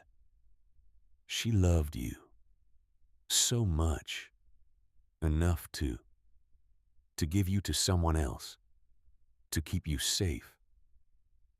Dad put his face in his hands, shoulders shaking. But I broke the deal. Tricia continued, quieter now. How? I threw you out. I put you on that porch, locked that door. She turned to me. Richard was pressuring me. The auction was coming up. You were 16, old enough to contest things, to request hearings, to be in the way. So you got rid of me. I got rid of you, even though I'd promised Sarah, even though she'd trusted me. Tricia's voice broke. She held my hand on her deathbed, in hospice, and she said, Patricia, you're not evil. You're just lost. Help my daughter find what I couldn't, and maybe you'll find it too. Silence, heavy, crushing. I didn't know what she meant, Tricia whispered. Not then, I do now. What did she mean? William asked. Tricia looked at him. Home. She meant home. Something that's yours. Not because you took it. Not because someone gave it to you. But because you chose it. Protected it. Kept it. She looked at me. You have that. With the cottage. With the land. With your grandmother's legacy. You have home. A pause. I never have. I never will. I didn't know what to say, what to feel. Part of me wanted to scream, to rage. At Mom for making this deal. At Tricia for breaking it. But another part, a quieter part, understood. Mom had been dying, scared, desperate to protect everyone. Dad, me, even Tricia in some twisted way. She tried to save us all, with a deal, with lies, with manipulation, just like Tricia had, just like Grandma had. Hiding that will, planning from beyond the grave. We were all, what? Players in some long game, some multi-generational chess match, and I was tired. So tired. Tricia leaves. I want you out, Dad said suddenly. We all turned. He was standing now, face wet, but voice steady. Out of this house, out of my life, now. Tricia nodded. I'll pack. No, now, take your purse, your keys, nothing else. Get out. David, get out. Tricia looked at him, then at me. I'm sorry, she said. I know it doesn't mean anything, but I am sorry. She walked to the door, stopped. Your mother. She made me promise one more thing. Before she died, I waited. She made me promise to help you keep the land, if it came to it. If Richard tried to take it, how are you supposed to do that? You work for him. Worked. Past tense. I quit 2 days ago when I saw the list pendants, when I realized you'd found it. The will. The trust. She pulled something from her pocket.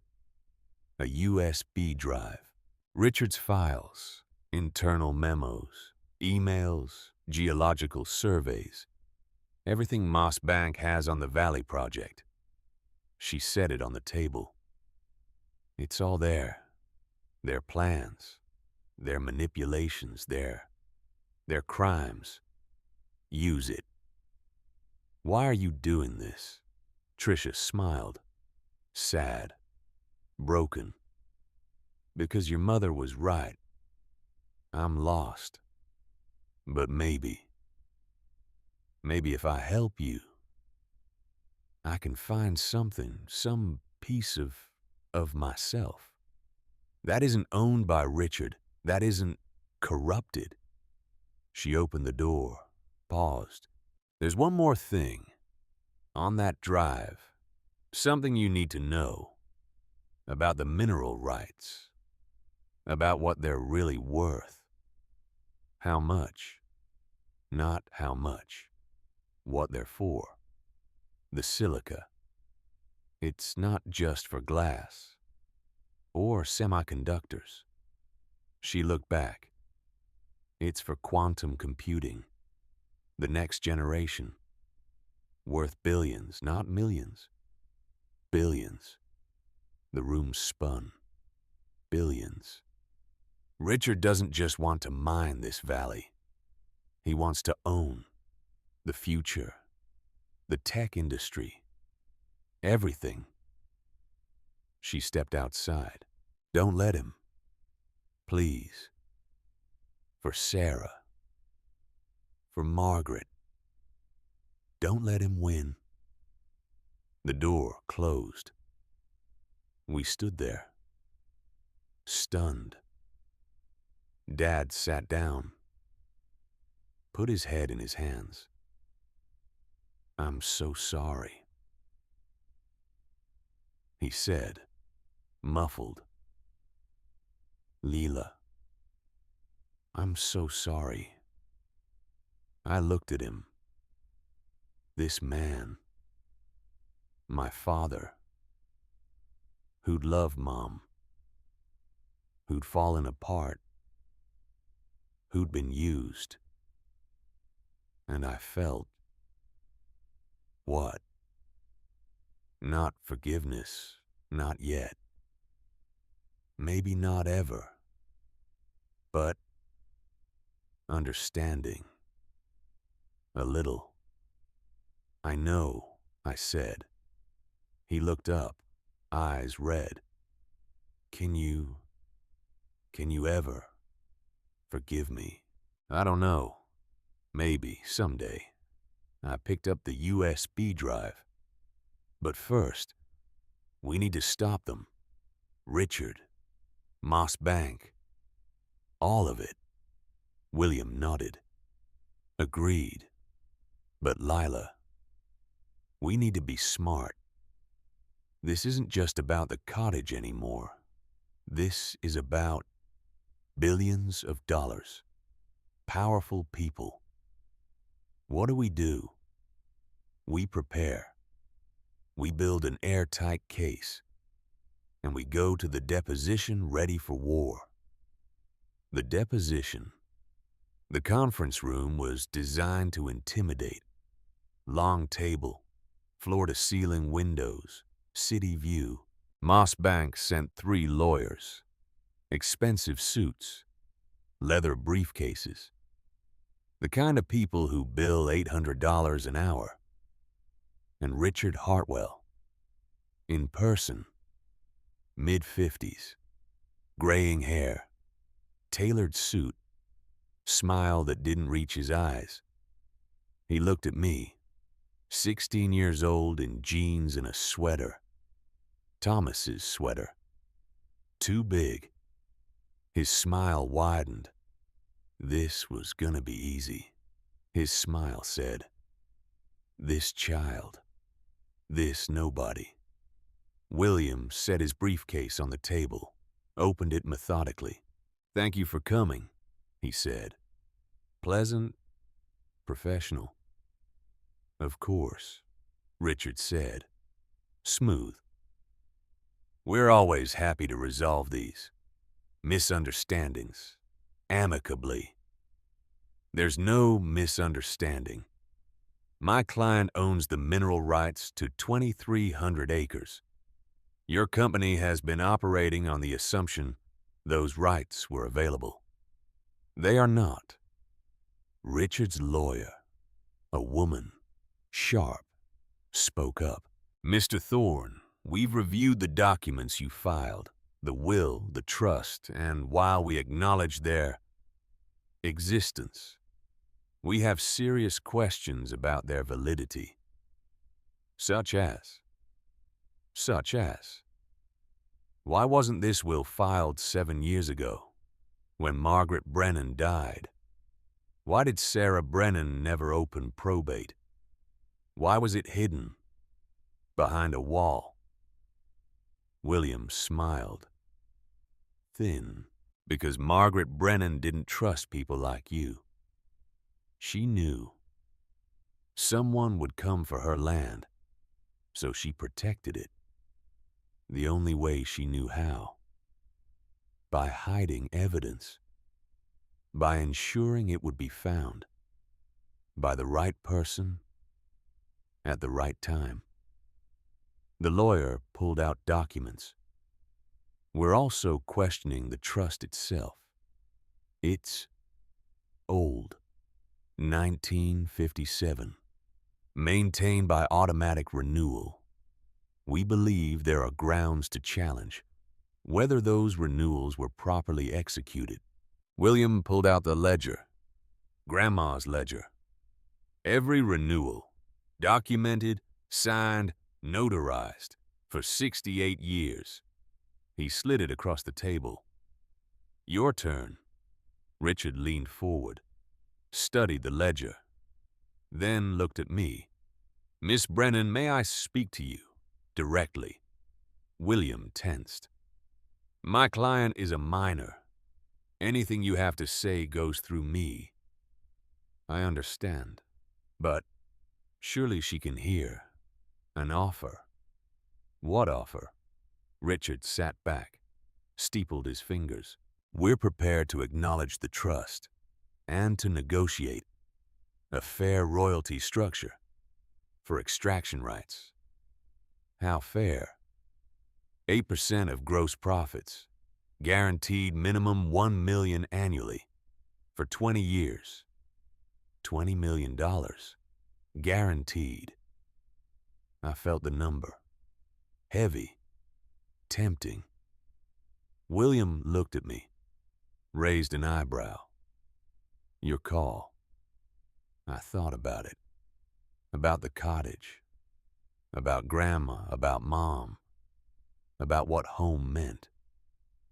"No," I said. Richard blinked. "No. No extraction. No mining. No industrial park. The silica stays in the ground." "Miss Brennan, that's billions of dollars you're walking away from." "I know. You're 16 years old. You can't possibly understand." Something hot flared in my chest. "I understand." You killed my grandmother's valley. You manipulated my father. You sent your sister to destroy my family. I stood, pulled out a piece of paper, folded, old. I understand that my grandmother, a woman you never met, saw you coming 60 years ago, and she left me this. I unfolded it, read aloud. To the man who comes from my land. You think you're building an empire. You're building a prison. Money earned from stolen ground will curse your children. I looked at Richard. She wrote this in 1964, when your mother was, what? Pregnant with you. She saw you before you were born, and she knew. The room went silent. Richard's face, red, angry now. That's nonsense. Superstition. Maybe. But here's what's not nonsense. You've been committing fraud for 6 years. You used your sister. You forged documents. You manipulated grieving widowers. I pulled out Trisha's USB drive, and we have proof. All of it. William took the drive, plugged it into his laptop. Internal memos, emails, geological surveys you conducted without permission, plans to, and I quote, acquire by any means necessary. He turned the laptop, showed the screen. Richard's face drained of color. Where did you get that? Your sister. She quit. Did you know? 2 days ago. Said she was, how did she put it? Tired of being owned. William closed the laptop. Mr. Hartwell, you have a choice. Walk away from this valley. Quietly.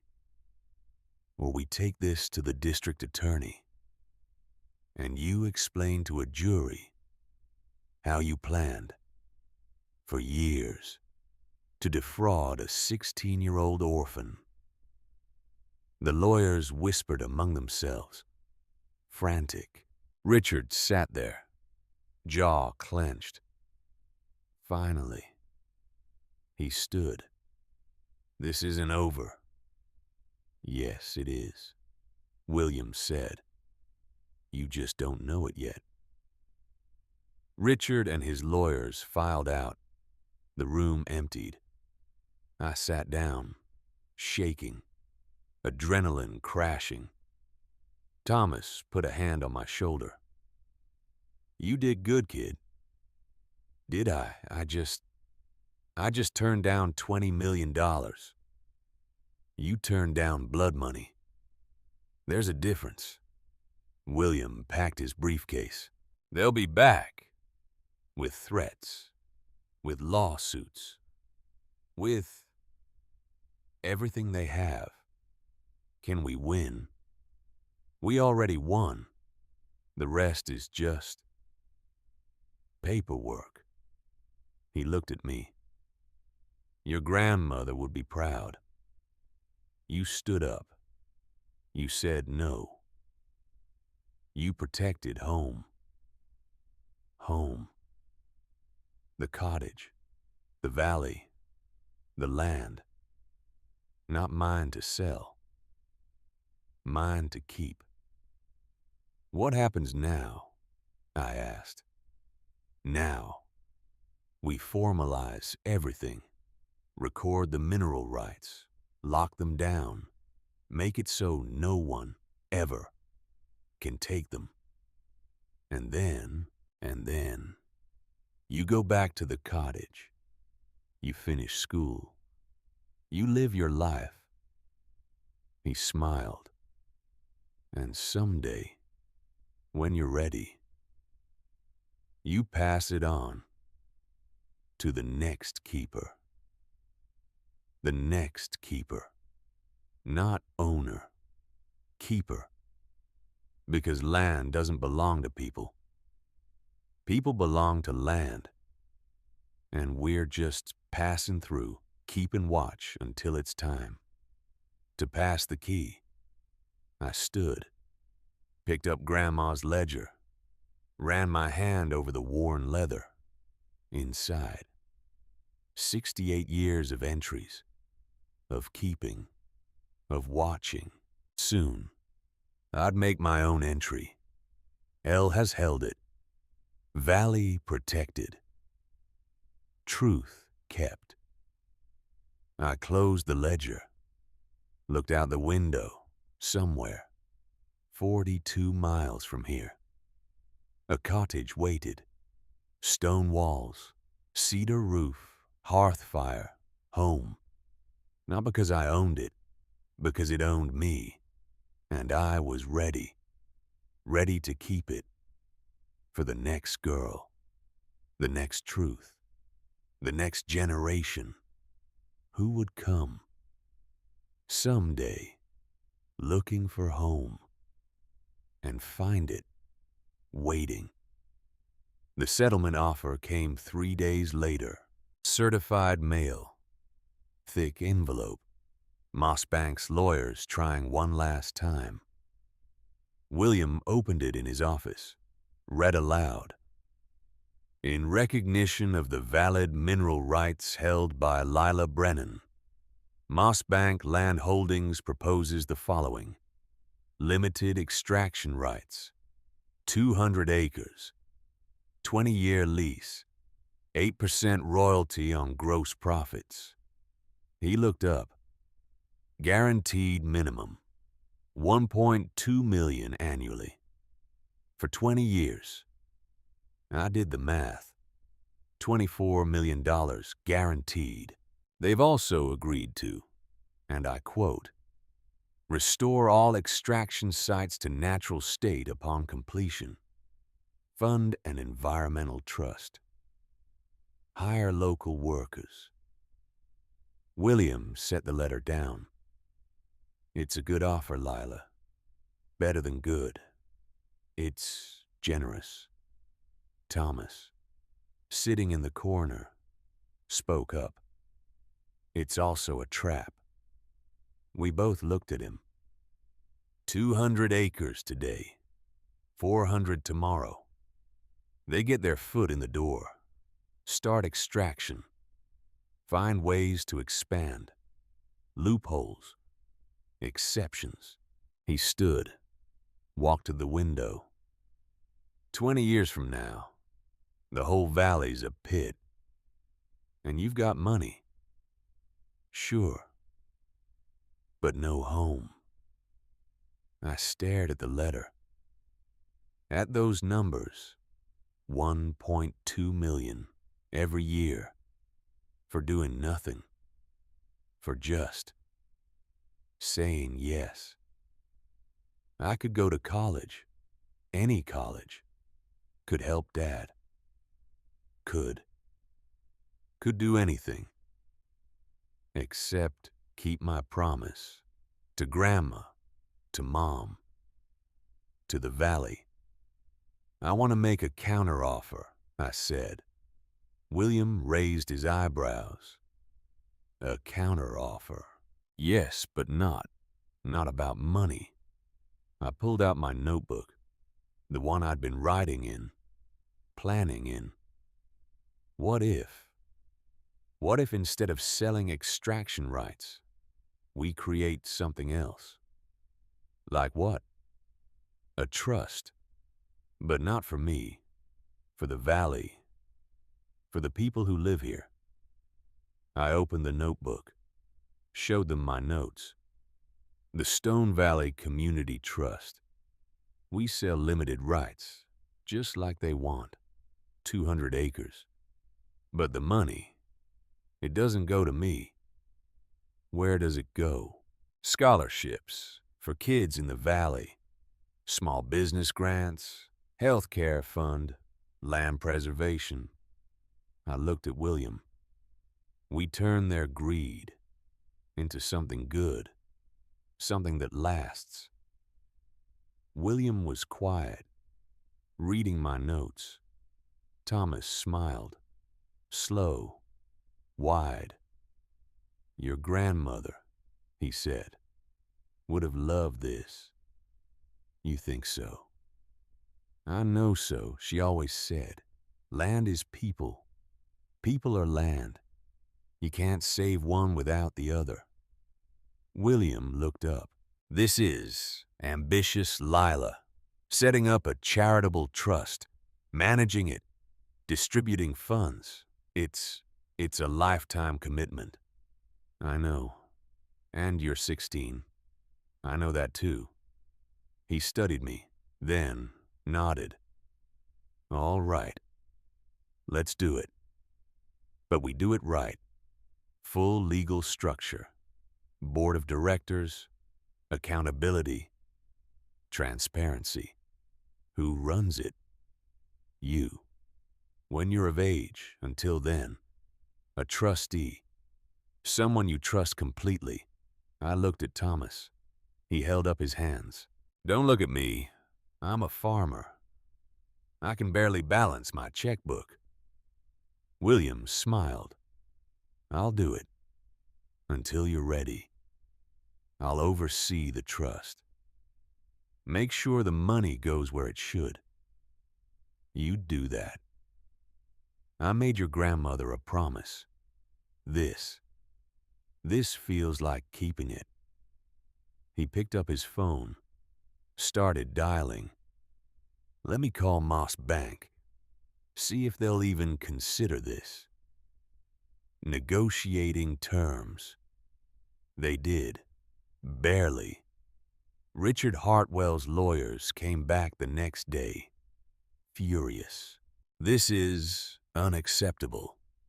We're offering your client generational wealth, and she wants to give it away. Not give away. Invest. In the community. In the valley's future. We don't care about the valley's future. We care about profit. William smiled. Cold. I know. That's why you're going to accept our terms. And why would we do that?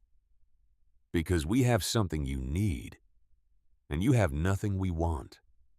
He pulled out a geological survey, the one from Trisha's USB drive. Your own survey shows the highest grade silica, the quantum computing grade, is concentrated in a very specific, very small area. He pointed to the map, a section highlighted. 200 acres, right here. The rest of your 2,300 acres, lower grade, not worth the extraction cost. The lawyers went pale. Richard had bought all that land, spent millions, for nothing, unless he could access those 200 acres, which I owned the rights to. So here's the deal, William said. You get your 200 acres, 20-year lease, but the profits, they go to the community trust. You get, let's say, a management fee. 10%. 10%. Take it or leave it. We can always just say no. Let the silica stay in the ground. Forever. The room went silent. Mossbank's lawyers huddled, whispered, made phone calls, came back an hour later. We accept, with conditions. What conditions? The trust must be independently audited annually. We want transparency. Proof the money is going where you say it's going. Done. And we want a seat on the board, to observe, not to vote. just to ensure accountability. William looked at me. I nodded. Done. Anything else? Yes. We want Richard Hartwell's name on a scholarship. The Richard Hartwell Valley Opportunity Fund. I almost laughed. Almost. Richard wanted his name on something. Wanted legacy. Redemption, maybe. No, I said. Everyone looked at me. No Richard Hartwell scholarship, but a Margaret Brennan scholarship, and a Sarah Brennan healthcare fund, and a Patricia Hartwell second chance grant. Trisha's name, for people rebuilding their lives, because she was trying to rebuild hers. Wasn't she? The lawyers blinked. Patricia Hartwell, Richard's sister. Yes, she made mistakes. Terrible mistakes. But she's trying to do better. This could be part of that. William smiled. Proud. Very well. Those terms, plus the Moss Bank Community Development Fund. Richard gets his name on something that actually helps people. The lawyers nodded. We'll draw up the papers. They left. I sat there, shaking. Had I really just done that? Turned down $24 million. Created a trust. With my enemy's name on it. Thomas laughed. Big. Booming. Girl. You just outmaneuvered a billionaire and made him pay for the privilege. Did I do the right thing? You did the Brennan thing, which is the only right thing there is. Trisha's sentencing. The district attorney filed charges 6 weeks later. Fraud, conspiracy, forgery. Trisha pleaded guilty. All counts. Sentencing was on a Thursday. Cold January. I went. Don't know why. Maybe to see it end. Maybe to understand. The courtroom was small. County courthouse. Wood paneling. Fluorescent lights. Trisha sat at the defendant's table.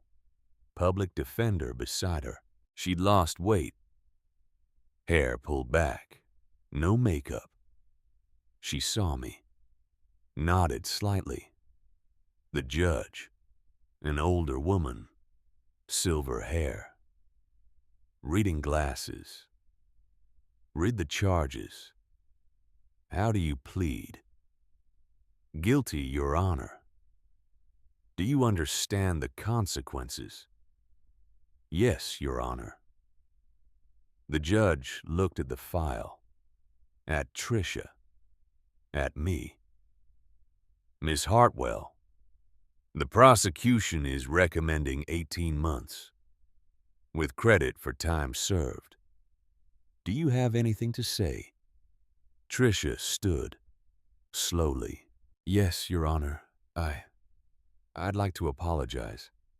To Lila Brennan, to her father, to the family I hurt.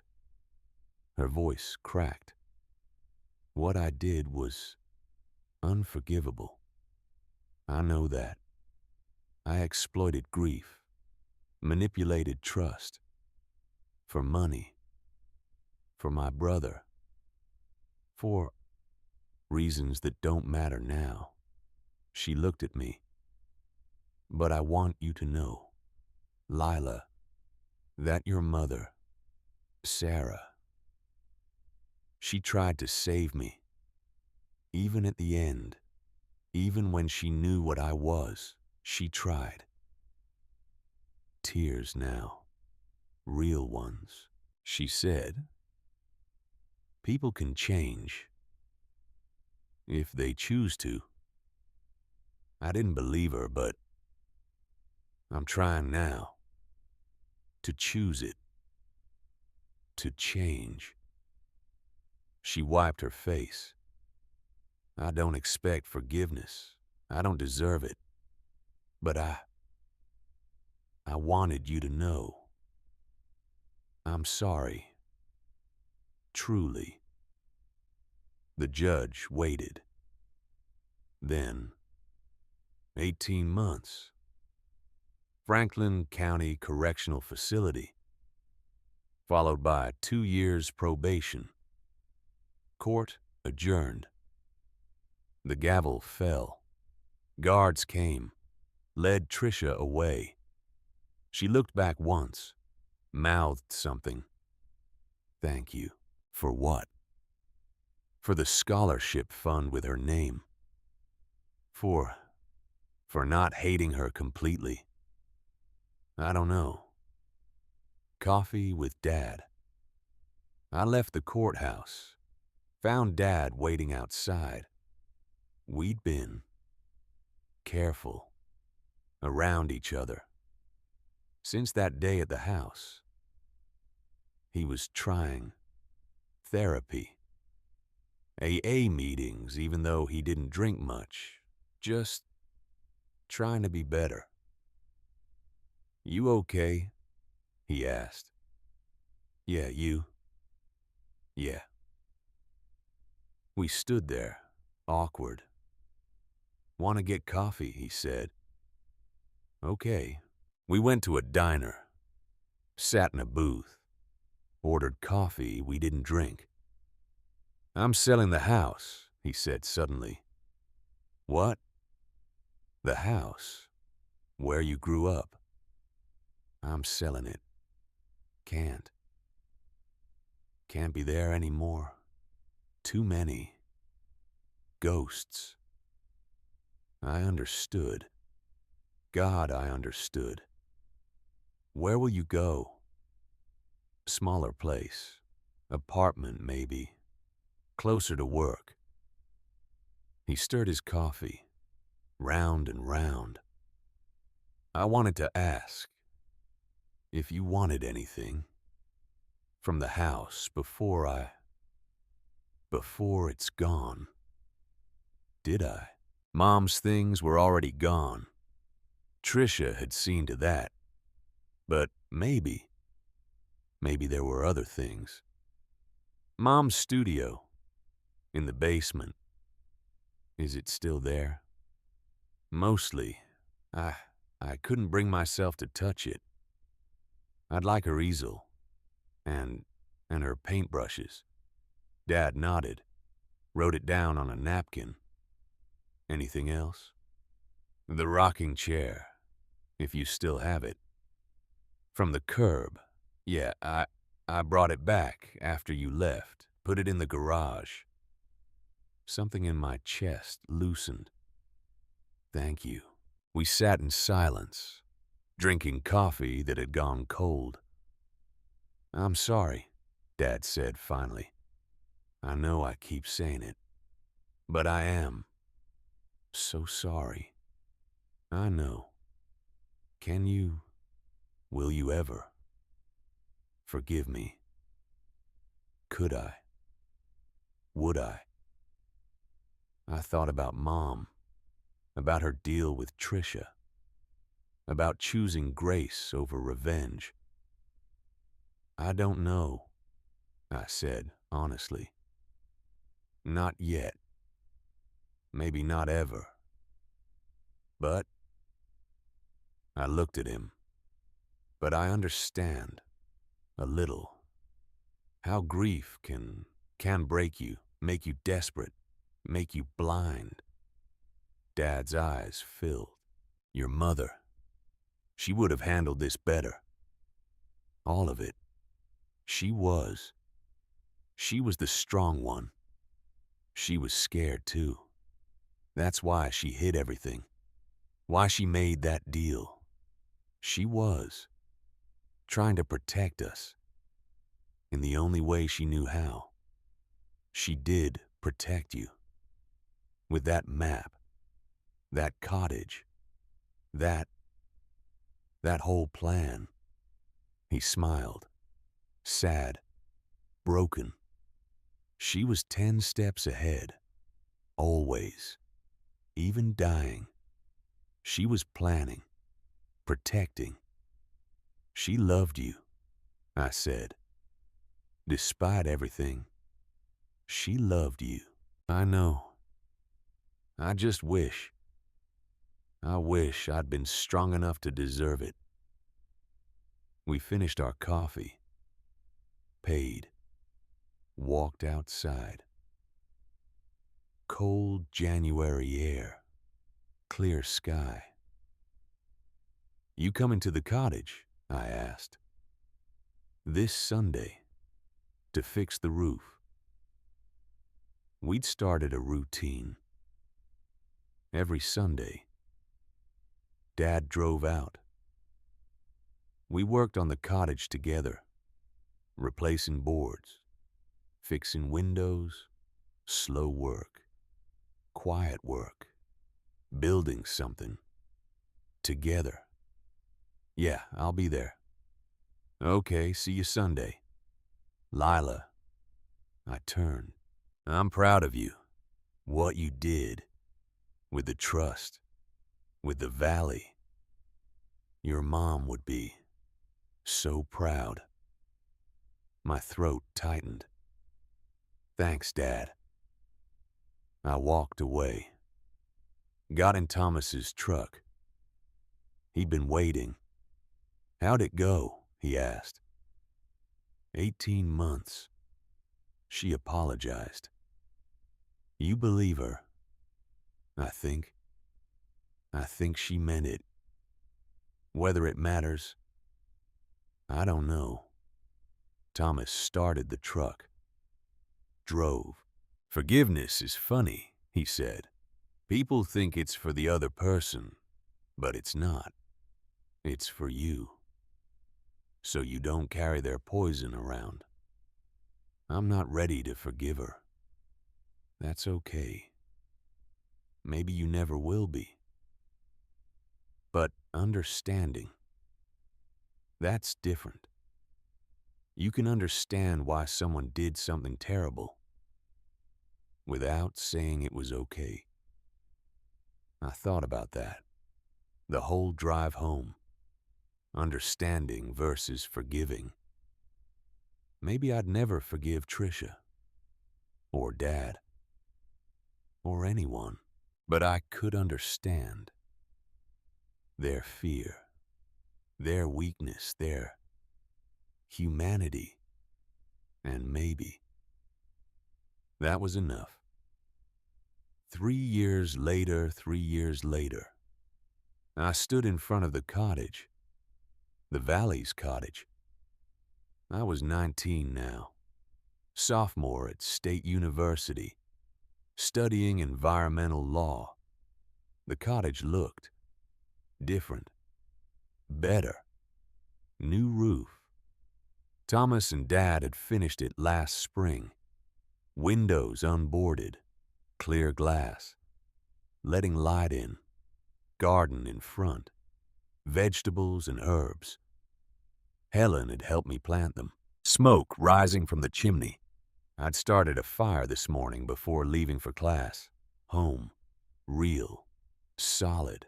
Mine. Not because I owned it, but because I kept it. The trust was working. Better than I'd hoped. First year. 47 scholarships awarded. Kids from the Valley going to college. Trade school. Art programs. 12 small business grants. Miller's General Store stayed open. New bakery opened. Coffee shop. The Valley was coming back to life. And Moss Bank. They were extracting. Carefully. Under strict environmental guidelines. 200 acres. No more. No less. The money flowed into the trust. $800,000 the first year. would increase as production ramped up. Richard Hartwell had stepped down as CEO, quietly, under pressure from the board. The fraud investigation, the publicity, it had cost him. Good. Tricia had been released from prison 4 months ago, 18 months served. She'd sent a letter, not asking for anything, just letting me know. She was working at a women's shelter now, in another state, helping girls who were lost, like she'd been. I hadn't written back, didn't know what to say. But I'd kept the letter, in Mom's shoebox, with the other letters, maybe someday. I'd know what to say. Or maybe I wouldn't. And that was okay too. William's News. I walked inside the cottage, set my backpack down. The fire was low. I added wood, watched it catch. The cottage was different inside too. Running water now. We'd connected to the county line last year. Electricity. Solar panels on the roof. But we'd kept the fireplace, the hand pump, the feel of it, old and new, together. On the mantel, 3 photos. Grandma Margaret, young, strong, standing in front of the cottage. Mom Sarah, in her studio, paintbrush in hand, smiling. And one of me and Dad, last month, standing on the new roof, arms around each other. We were getting there, slowly. He came every Sunday still. Sometimes we talked. Sometimes we just worked. But he showed up, every time, without fail. That meant something. A knock at the door. I opened it. William Thorne, 82 now. Moving slower, but still sharp. Afternoon, Lila. William, come in. I'll make tea.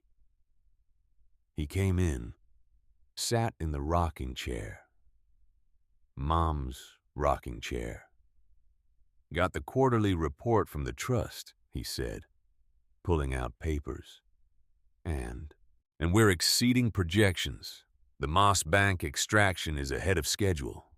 Revenue's up. He handed me the report. Numbers, charts, all positive. The board wants to expand, add more scholarships, maybe a community center. A community center in Ashford Hollow for everyone. Do we have the funds? We will. In about 2 years, if current trends continue. I smiled. Then let's do it. William smiled back. Your grandmother. She'd be so proud. You took her vision. And you made it bigger. Better. She's the one who started it 68 years ago. And you're the one keeping it going for the next 68 years and beyond. He stood, slowly, joints creaking. I need to tell you something. His tone shifted, serious. What? I'm retiring. For real this time. End of the year. My stomach dropped. William, no. We need you. The trust needs you. The trust needs leadership. But it doesn't need me specifically. You're ready, Lila. You've been ready for a while. I'm 19. Your grandmother was 17 when she started keeping that ledger. Age doesn't matter. Heart does. He pulled out a folder, handed it to me. This is everything. Contacts, procedures, financials.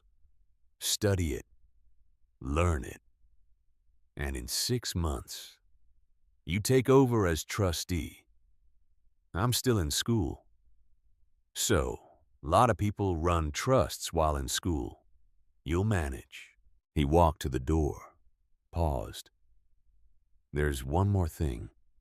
In that folder, a letter from your grandmother. She left it with me. Said to give it to you. When you were ready, my hands shook. How did she know when I'd be ready? She didn't, but she trusted that I'd know, and I do. You're ready. He left. Grandma's letter. I opened the folder. There. A sealed envelope. My name on it. In Grandma's handwriting. Lila Alice Brennan. I sat by the fire. Opened it carefully.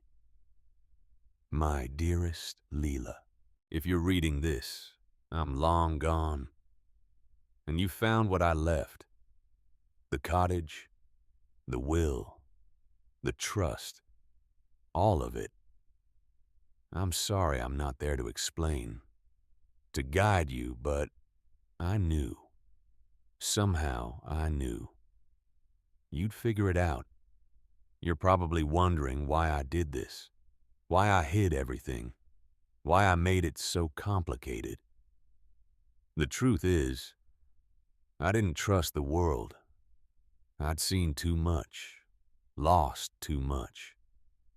I knew someone would come for this land, for what's underneath it, and I knew the only way to protect it was to make sure it ended up in the right hands.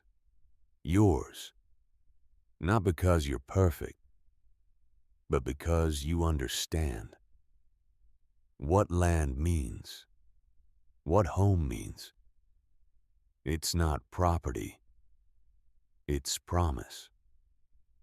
A promise that when you're lost, there's a place with your name on it. A promise that when you're broken, stones can hold you together. A promise that when everything is taken, what matters can't be sold. I don't know what your life has been like, what brought you to this cottage, but I know it wasn't easy. Nothing worth keeping ever is. So keep it. Keep this cottage, this land, this valley. Not for me. Not for your mother. For yourself. And for the girl who comes after you. Because she will come. Someday. Lost. Scared. Needing home. And you'll give her what I gave you. A key. A map. A chance. That's what it means to be a keeper. Not to own, but to open doors. With all my love. Your grandmother, Margaret Rose Brennan. I read it 3 times, crying, smiling, both. She'd known, somehow, across decades, across death itself. She'd known I'd need this letter, this reminder.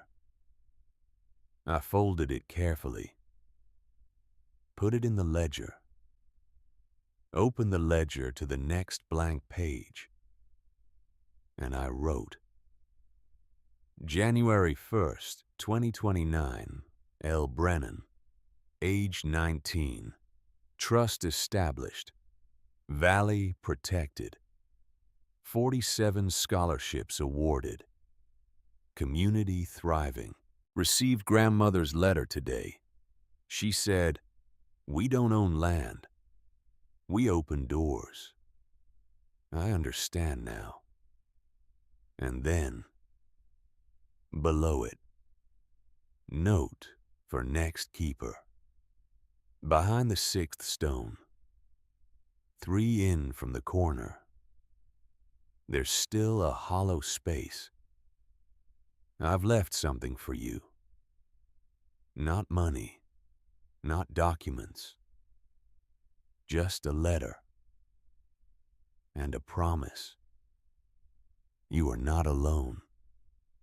You are not forgotten. You are home. I closed the ledger, set it on the mantel beside the photos.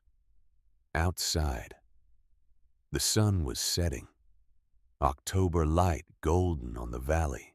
3 years since I'd walked down that gravel driveway in wet socks. 3 years since Tricia locked that door. 3 years since I'd found the map. So much had changed. The cottage, the trust, Dad, me. But some things hadn't changed. The valley was still beautiful, still wild, still home. Rose arrives. A knock at the door, softer this time. I opened it. A girl stood there, 15 maybe, thin, backpack on her shoulders, eyes red from crying. Are you Lila Brennan?" she asked. "Yes." "Mr. Keene, Thomas, he said. He said you help people." My heart clenched. Thomas, still sending strays to my door. "Come in," I said. "Are you hungry?" She nodded. I gestured to the table. "Sit. I'll make tea." She sat, looked around, at the fire, at the quilts, at the warmth. "What's your name?" I asked. "Rose. Rose. Like the flower, like new beginnings." "Well, Rose, you're safe here. Okay. Whatever brought you, whatever you're running from, you're safe." Her eyes filled. "How do you know? You don't even know me." "I don't have to. Someone did this for me once. Now I'm doing it for you."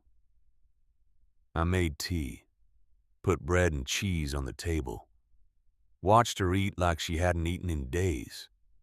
When she was done, I asked, "Do you have somewhere to go?" She shook her head. "Family. No, my parents. They're going through a divorce. It got bad. I couldn't stay." I understood. God, I understood. "Okay, you can stay here. Tonight, tomorrow. However long you need. I can't pay you. I'm not asking you to." "Why? Why would you help me?" I looked at the mantel, at the photos, at 3 generations of Brennan women. Because that's what this place is for. It's not just a cottage. It's a promise. What kind of promise? I sat across from her, met her eyes, met her. That when you're lost, there's a place that will find you. When you're broken, there's a place that will hold you. When you're alone, you're not. Not really. Rose stared at me. Then she cried. I let her. Didn't try to stop it. Didn't try to fix it. Just was there. When she was done, I showed her the loft, the bed, the 3 wool blankets. Get some sleep. We'll figure out tomorrow. Tomorrow. She climbed the ladder, slowly. I stayed by the fire, adding wood, keeping it going. And I thought about Grandma, about Mom, about all the women who'd kept this place, not for themselves, for this, for Rose, for the next girl, and the next. I pulled out my phone, called Thomas. You sent her, I said. I did. She showed up at the store, lost, scared. I thought you'd know what to do. I do. She's staying here. For now. Good. That's good. Your grandmother would be proud. You keep saying that. Because I keep meaning it. I hung up, looked around the cottage. This place. That had saved me. Was saving Rose now. Would save someone else. Someday. That was the promise. That was the point. Not the money. Not the rights. Not even the land itself. But this. Opening doors. Keeping watch. Being home. I walked to the window. Looked out at the valley. Mossbank's extraction site was visible in the distance. Lights on. Work continuing. But it was small. Contained. Not the destruction Richard had planned. The rest of the valley. 2,100 acres. Untouched. Protected. Forever. Because I'd said no. Because I'd chosen keeping over owning. And it had cost me. $24 million. A fortune. But looking at Rose asleep in the loft, at the cottage standing strong, at the valley safe, I didn't regret it. Not for a second. Money would have bought things. Sure. But this was worth more than things. This was legacy. This was home. I made a final entry in the ledger before bed. Rose arrived today, age 15, lost, scared. She's safe now. She's home. The door is always open. The fire is always lit. The cottage is always waiting for the next keeper, the next truth, the next girl who needs a map. Becoming a keeper. My name is Lila Brennan. I'm 19 years old. My great-great-grandfather built this cottage in 1891. My great-grandmother kept it through the Depression. My grandmother defended it from men who'd take it. My mother hid the truth in stone and prayer. And me, I learned what they all knew. Land isn't property, it's promise. A promise that when you're lost, there's a place with your name on it. A promise that when you're broken, stones can hold you together. A promise that when everything is taken, what matters can't be sold.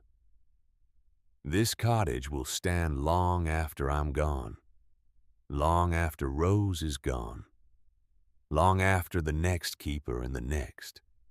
Because we're not building monuments. We're opening doors. We're not hoarding wealth. We're planting seeds. We're not owning land.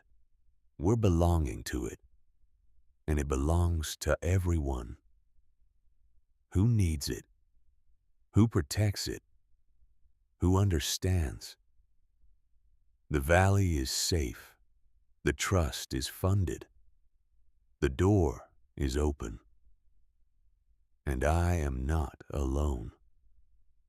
I never was. That's what home means. Not walls, not deeds. People who claim you, even from the grave. Especially from the grave. My grandmother's name was Margaret. She was a keeper. My mother's name was Sarah. She was a keeper. My name is Lila, and I am home.